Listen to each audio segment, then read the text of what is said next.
ꯑꯉꯥꯡꯁꯤꯡꯁꯦ ꯑꯩꯗꯤ ꯌꯥꯝ ꯁꯦꯝꯒꯠꯆꯅꯤꯡꯕ ꯍꯣꯏ ꯍꯣꯏ ꯑꯗꯨꯒ ꯑꯅꯧꯕ ꯑꯉꯥꯡꯁꯤꯡꯁꯤꯅꯁꯨ ꯑꯃꯨꯛ ꯑꯩꯈꯣꯏꯅꯗꯤ ꯊꯃꯣꯏ ꯁꯦꯡꯅ ꯃꯣꯏꯁꯦ ꯀꯨꯝꯍꯟꯅꯤꯡꯕ ꯐꯖꯍꯟꯅꯤꯡꯕꯗꯣ ꯑꯗꯨꯒ ꯃꯣꯏꯅꯗꯤ ꯑꯩꯈꯣꯏꯁꯦ ꯀꯥꯟꯊꯣꯛꯑꯒ ꯆꯠꯄꯒꯤ ꯑꯗꯨꯒꯨꯝꯕ ꯏꯒꯣ ꯑꯃꯈꯛ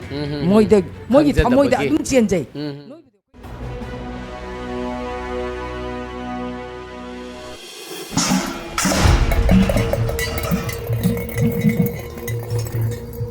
Hey, nang yum sida jangak bayar. Ay na hingling ay dane. Nang na yum sida nang nakataw bayar. Sagay gi mai su yeng da ba. Nasa tu yeng de. Nupi ang ang lay ba nang na. Pakhang sa da nang na tawning ba taw bayar bro. Ay na kumay tarok ring ay dane. Mapam se thadu ni jam thuna sakro chu. Sakro hay ba ni nang. Jasi. Nang mapam sida mo kan khungun tarok bayar oi ko. Kapkano, karigi kapino. Ima layri sidi, ima na hinglingay dane, imong sidane, nupi amata po salak payaro.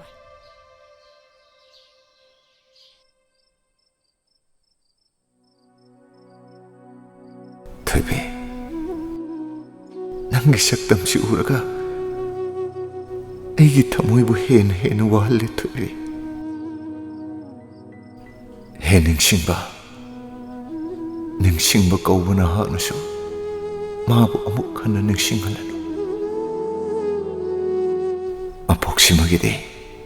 aigi punsidagi lapna chatkrako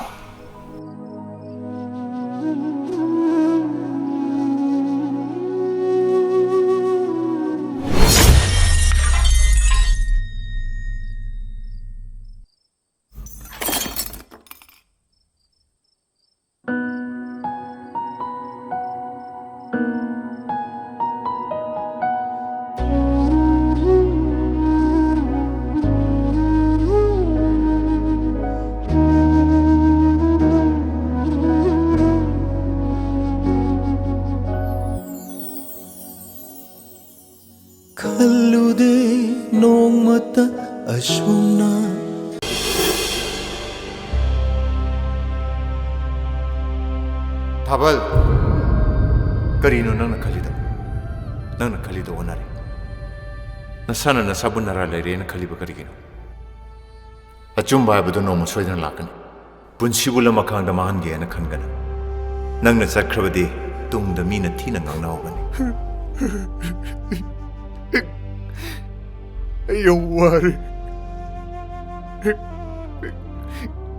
Ay punsisi makata na hiningdre. Ay mukti putaan biyo. Ay makata na hiningdre. Ngaitaba-dagi masagi yum amatang sajarabadi aitana. Kitang nena tagadra na tawjariba nito. Hoyne. Adubu may lawpamdubu kaya da yondoyno. Pangyam-yam babudi na tira. Sangamamda lupa laktara mangayne. Oh, adubu kanana bu lawge hayge ba? Lawtang na bay khoygi wangkay mayumgi tatoman. Mana lawpamdu yolaga budi. Mingonda pitokinu ma lawjahugi na kanna hayba. Maman budi mayamgi pinariba changdo adum pigi hayba. Pahamdi pamukre lawpamdo. Mayam Kurumjari and a very good evening. Epom media na ngasi mayam ke damakta yamna interesting way ba amadi mayam busu yamna akhona thagat chabagi khudong chabdu lawjabani haibadi ngasi akhona mayam ke damakta puduna laksari basi Epom media gi app ta Epom media ta sundatana akhoi gi OTT platform laibiriba Epom media Meso TV MFDC Malang Kaithel sigi app mari sida sigi platform sida akhoi film ma mayam na yamna support toroga aduki matik yamna boom oi ba amadi mayam si akhoi gi support sina film si aduki matik mayam da akhoi gi achoba ihul ma pi ba amadi mayam sinasu mayam gi support sinasu film si aduki matik grand success o henbibe ke damakta mayam bu tobimal khangbagi akhoina tobimal khangba uchaba oina ngasi gi akhoina program si sinjabani haibadi akhoina mayam da thagat chaba mayam na tobirapa support amadi mayam na film si bu Nuksibirakba amadi film asi akhoi OTT platform sida one of the most very important akhoi movie tahan giba haibadi top movie of the month na akhoi thamjare haibadi ngasi gi mayam gi damak ta akhoi pudana laksirba film asi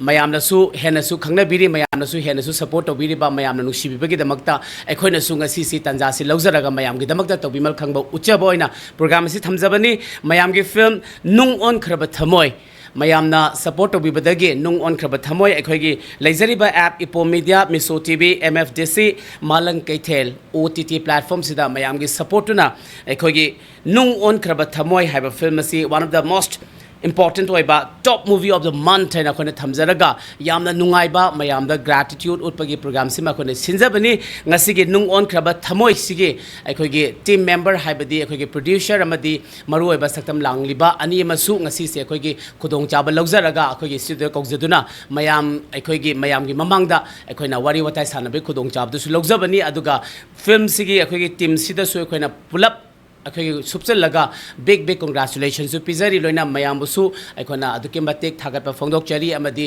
मखा Tarak film कयादसु अदुके मतिक support तोबिरगा असुगुम लबा अखोगी यामना मरु ओइरबा अखोगी celebrations के आमा तोमिनसी याने थमजगे ngasi mayam gi damok ta अखोना नुंगाइरबा अखोगी episode pudana laksari basi nung onkraba thamoi gi akhoi gi group tuga team duga unaraga wari sabi khudong chabadu logjabani loinana akhoi gi akhona wari batai sanaba sida su asoiba kyang yauraga su ngakpiu amadi mayamna ahenba comments amadi ahenba akhoi gi feedback suggestions kaya amasu thambirau haibadi nung onkraba thamoi se mayam gi damakta boom oikrabanina makha tarakpada nung onkraba thamoi sigi su moi gi team su gi su anoba akhoi gi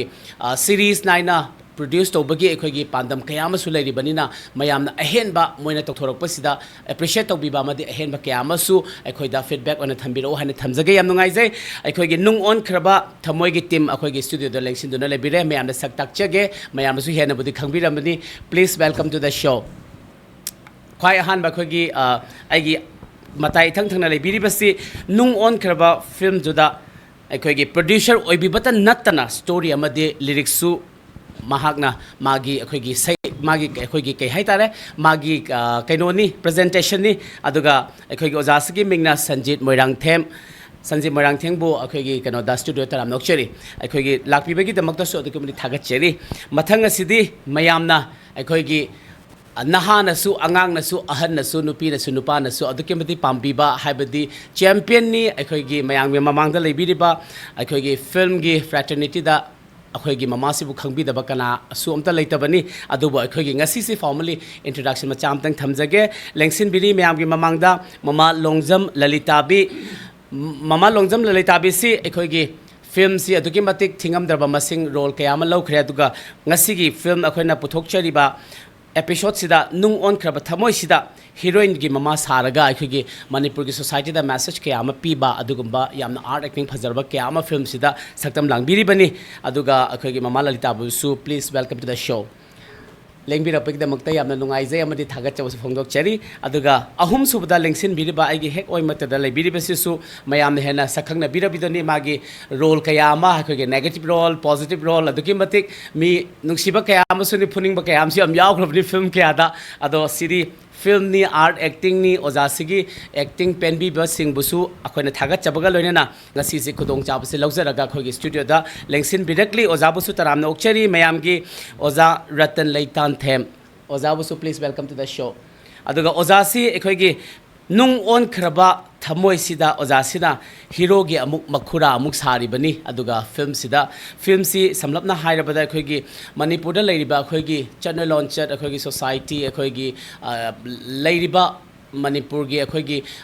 khara ekhogi far flung areas tana karamba lifestyle leiri aduga city dana karamba lifestyle leiri habagi kayamasu utpi graba adugum laba film ni aduga loinena ekhogi awa nungai ekhogi channel launch ekhogi Manipur sida haurak leba singda karamba message piba yaba Manipur sida leiriba khogi channel launch sina khoda karamba apanba awaba chaitheng kaya piba yabage amadi kaya pi khragabage habagi wakhalon puthokiba film ni haina thamjanige aduga khogi ahan basi khoi oja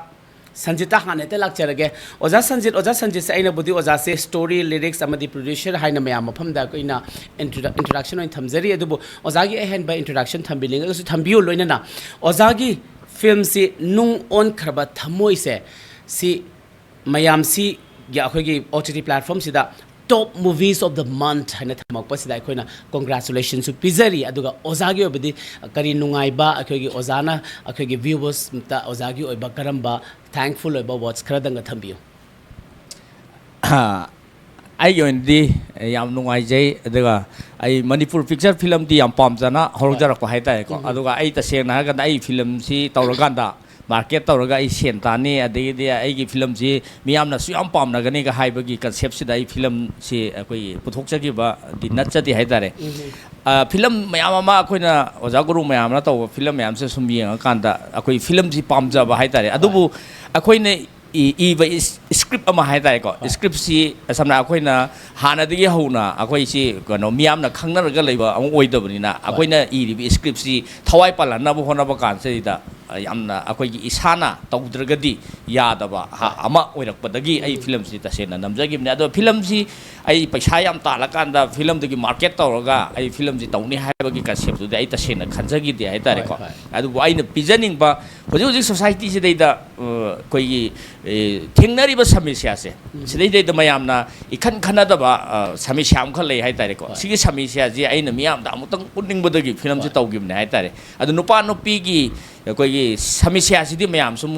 mayam loina ma khangnai unai tanai ba adu sinna hairakpa kanda so asaidi nupa ma nupi thire ye de nupi ma mayum pan kre ye ka haba sidi sum haine ba adu aina film sida ta sengna pining me si makhoi ani na nupi thirakpa no mayum pan ke kan se da makhoi di chera ha ga mesior oira bane adu na ta ba wa ngang bangam da ba aidi comment pi bangam da ba yamna apiba kaisu khangjadriba laisu tammaga leiba angang yauri adegidi mamagi mathada pammaga leiba angang yauri huji huntoknarami meyam siko makhoi gi life se kamu yamra wage haiba porsimasu uning ba haitare ko madudagi ai tasena ai film si puto koi puthok jage khalla kanjai da ai ngamsaba thakta honara kanjai da film si puthok chakibani haidare ado ai film sida yam ka hena haithoi singthoi dana adagidi ai afauba writer mo oidana adagidi Manipur film sida leiribo mayam sida ida ina saksalaga tai zo haibi thakul lage ka haidara saksen jaba adum bogi okhalon de ngono kaisu leijade sena aina nga sa haijabado akoina angang ongi pakhang oringai da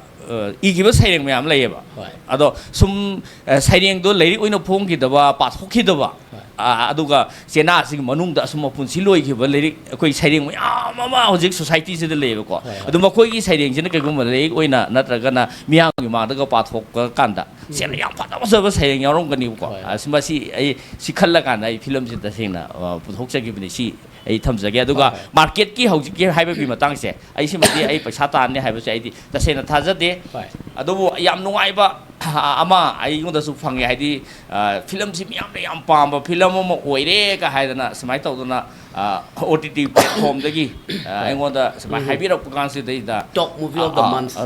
of the month ka haiba se da aina tawjaruba adagi aina wajagiba adagi de film haiba se da yawisi ai khaktana yadaba am lai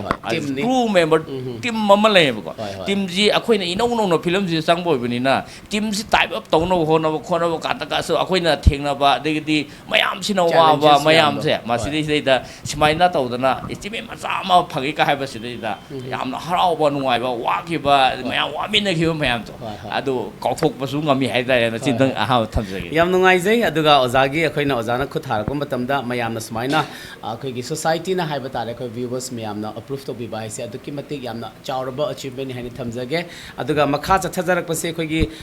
mama longjam Lalitabi da lakjage mama sidi aduki matik mama dadi aduki matik normal oirani haibadi award kaya ama adagi makhal mathel gi film kaya amasu loima kumbira bani aduga mayamna su hena pakthok changthokna sakhang mai khangna birabani amadi ozagi akoigi acting si art acting si aduki matik mayamda hojikti akoigi kai haitare mayamna tamjaningai oiba ngakta ngangtho macha mata nganga asu matik amatang leng asu ozagi sidi loimak si art sina yoma banina mayam sina tamjaningai oiba adagi akoigi akona ozadadi negative habits figure letre akoigi mamagi di loimak hekta sari ba khudi makse loimak originality form tawraga mayam na khoi society na approve tawraba potni adubu handaki inau nau na mamaga thengna badi ahan bo ogadaba male khoi gi producer lyricist oriba ko oza Sanjit Moirangthem se oza gi nung onkraba thamoi haise ngasi si yamna nungai jaba haiba tare haibadi Manipur si aduki mating khoi gi irang adai covid ki matung da mo khoi violence ang laktana khoi gi artist myam se aduki mating waru raba sida handakta muk bang launa mo khoi gi Epom media Miso TV MFDC malang kethel sida akhoi gi si app sida mama hogi film nung onkraba thamoi se top movie of the month na taraga akhoi gi artist myam sibu yamna team sibu yamna sawachaba akhoi gi viewers myam sina yamna makokta thangapi bam sigi matang sida mama gi ba kai wakhalon thambining bage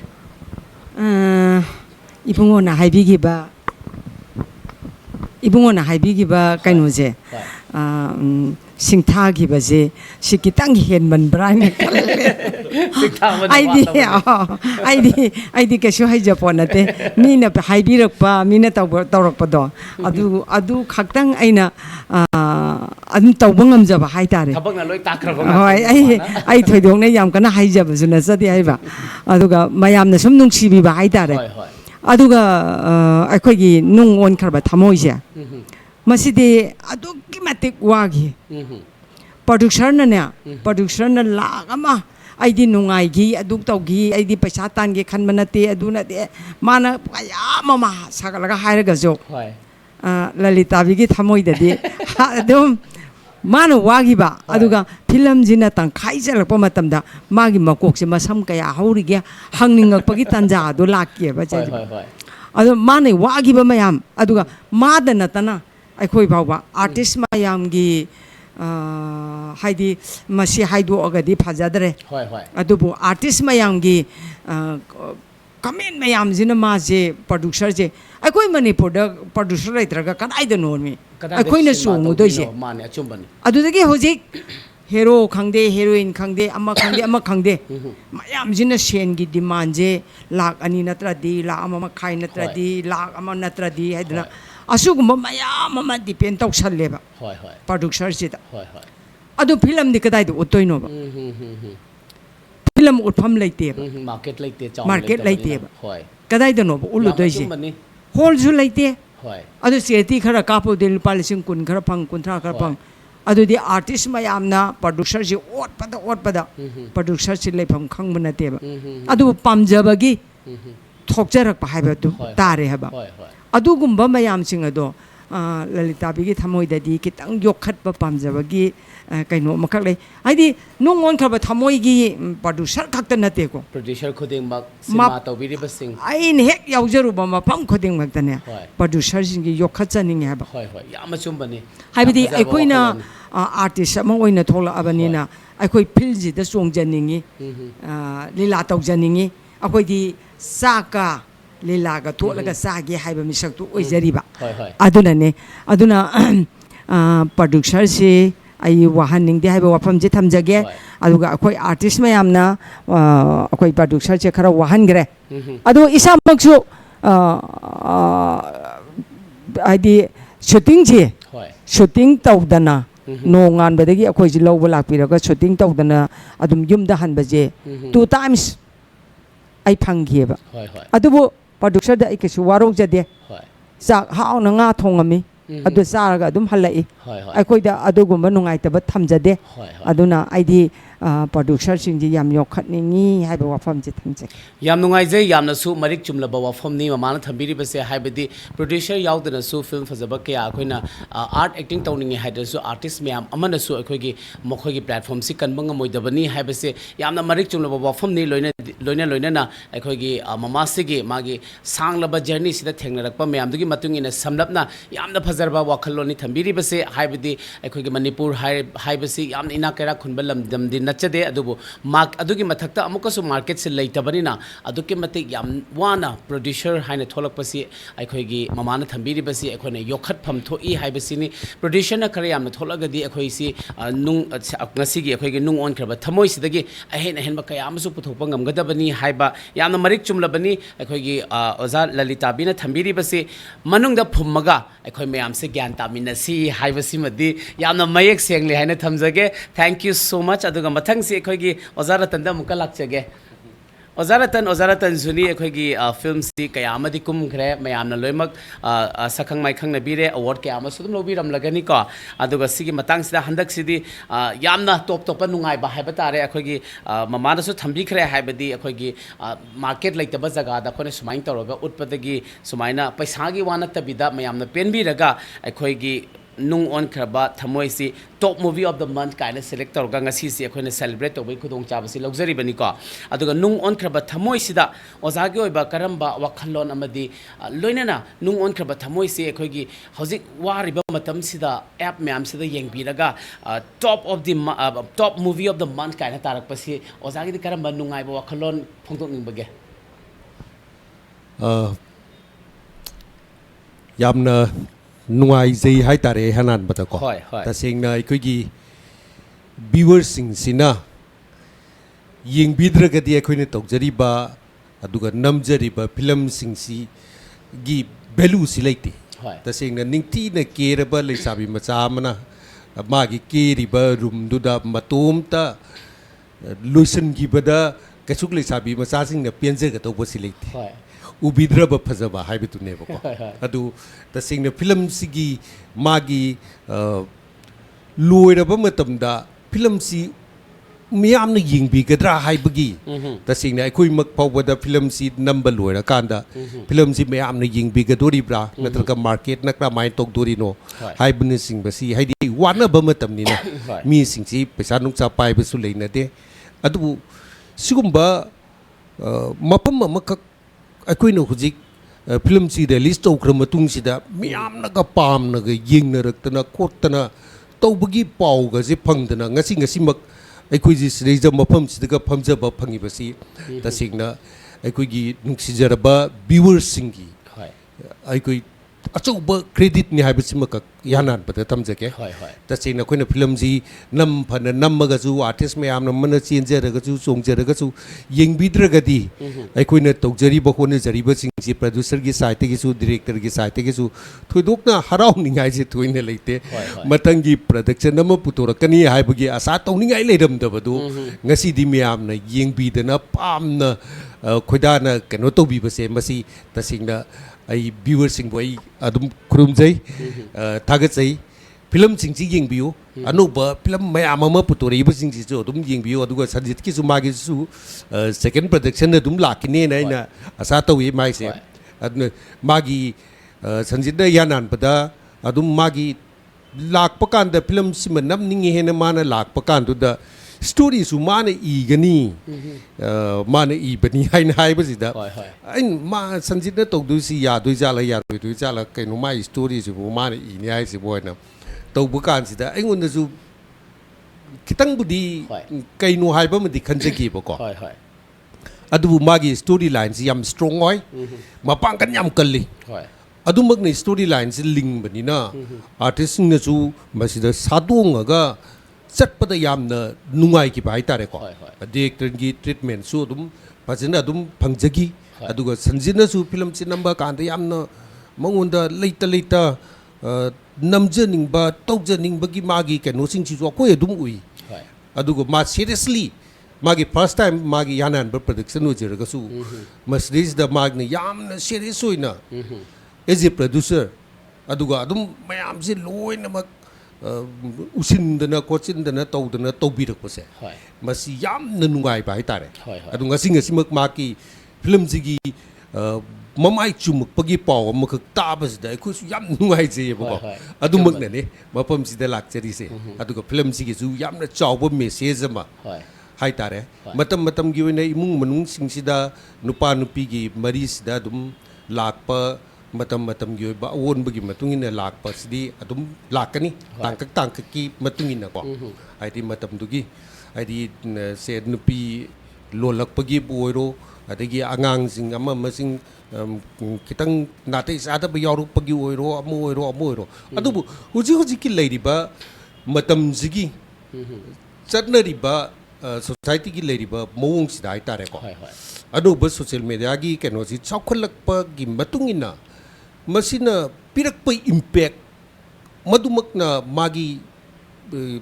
nupa nupi ani gi families da achauba kainoma ka lak pase masi yamna matang chana mana puthorakpa film simak yam matang chana miyam da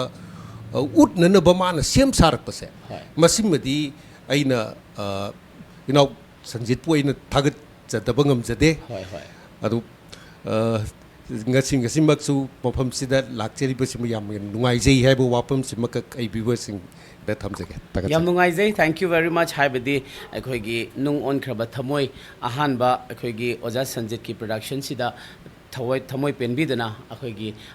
appreciation to bibasi aduki mati yamna su darkar leibra haina thamjaningi mathang si oja Sanjit amukal lakchege oja si ahanda kisin ahanba oiba malika oja gi mathang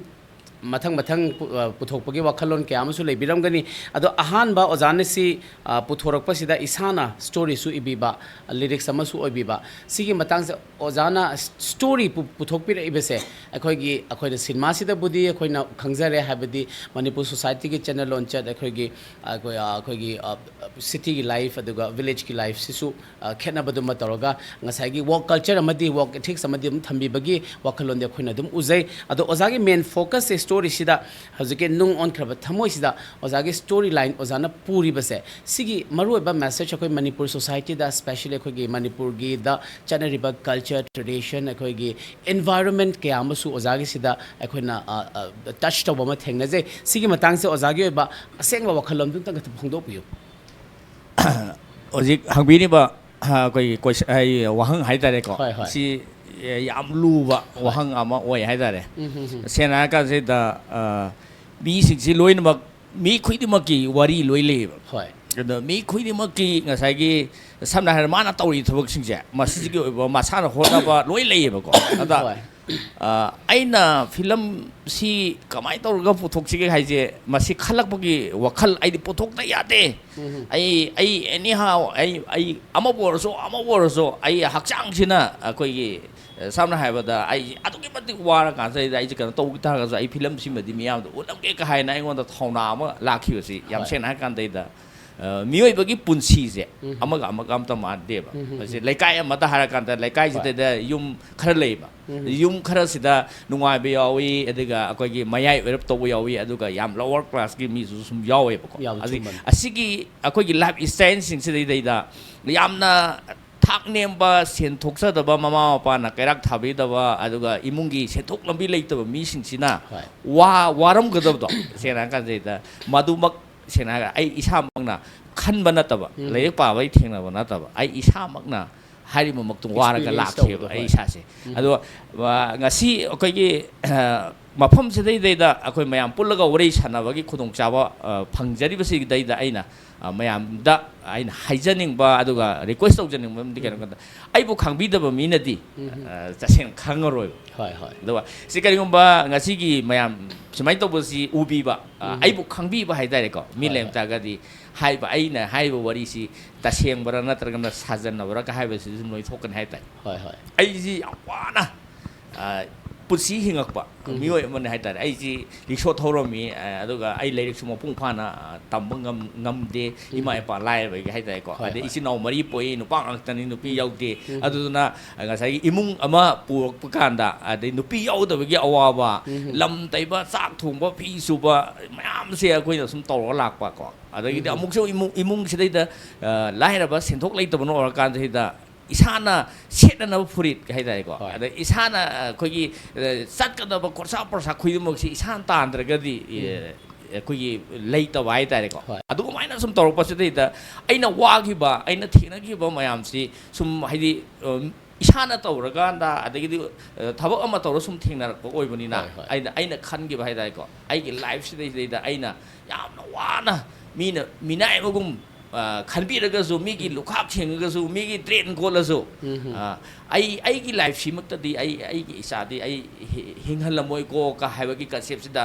ai ri sho thawi aduga impham bazaar manung sei da ai sa yoli adagi di sing da ka da na hojikti sing da ka ga thabuk su ba sa pakai sa na tre ko matam amada di uyan ba adagi train taw ba migi pa ma haiba satlami ko wayan ba satli ba masi ai ꯑꯩꯒꯤ ꯂꯥꯏꯐꯁꯦ ꯑꯗꯨꯃꯥꯏꯅ ꯁꯨꯝ ꯂꯥꯛꯈꯤꯑꯕ ꯑꯗꯣ ꯑꯈꯪꯕꯤꯗꯕ ꯃꯤꯅꯗꯤ ꯈꯪꯉꯣꯏ ꯑꯈꯪꯕ ꯀꯥꯡꯕꯨꯅꯗꯤ ꯃꯥ ꯍꯥꯏꯁꯤ ꯆꯨꯝꯃꯤ ꯍꯥꯏꯕꯁꯦ ꯁꯨꯝ ꯎꯅꯦꯕ ꯑꯗꯨ ꯃꯇꯨꯡꯁꯤꯗꯩꯗ ꯑꯩꯅ ꯌꯨꯝ ꯄꯥꯜꯂꯕ ꯃꯇꯨꯡꯗ ꯑꯃꯨꯛ ꯊꯦꯡꯅꯔꯛꯄ ꯁꯃꯤꯁ꯭ꯌꯥꯁꯦ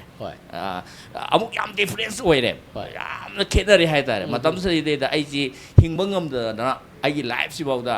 ꯐꯨꯠꯄꯥꯠꯇ ꯍꯤꯡꯉꯛꯄꯒꯤ ꯋꯥꯔꯤ ꯑꯗꯣ ꯏꯝꯐꯥꯜꯒꯤ ꯒꯂꯤ ꯈꯨꯡꯒꯪꯗ ꯍꯤꯡꯉꯛꯄꯒꯤ ꯋꯥꯔꯤ ꯃꯌꯥꯝ ꯂꯩꯌꯦꯀꯣ ꯑꯗꯣ ꯃꯌꯥꯝꯁꯤꯗꯩꯗ ꯑꯩꯅ ꯊꯃꯣꯏꯁꯤꯗ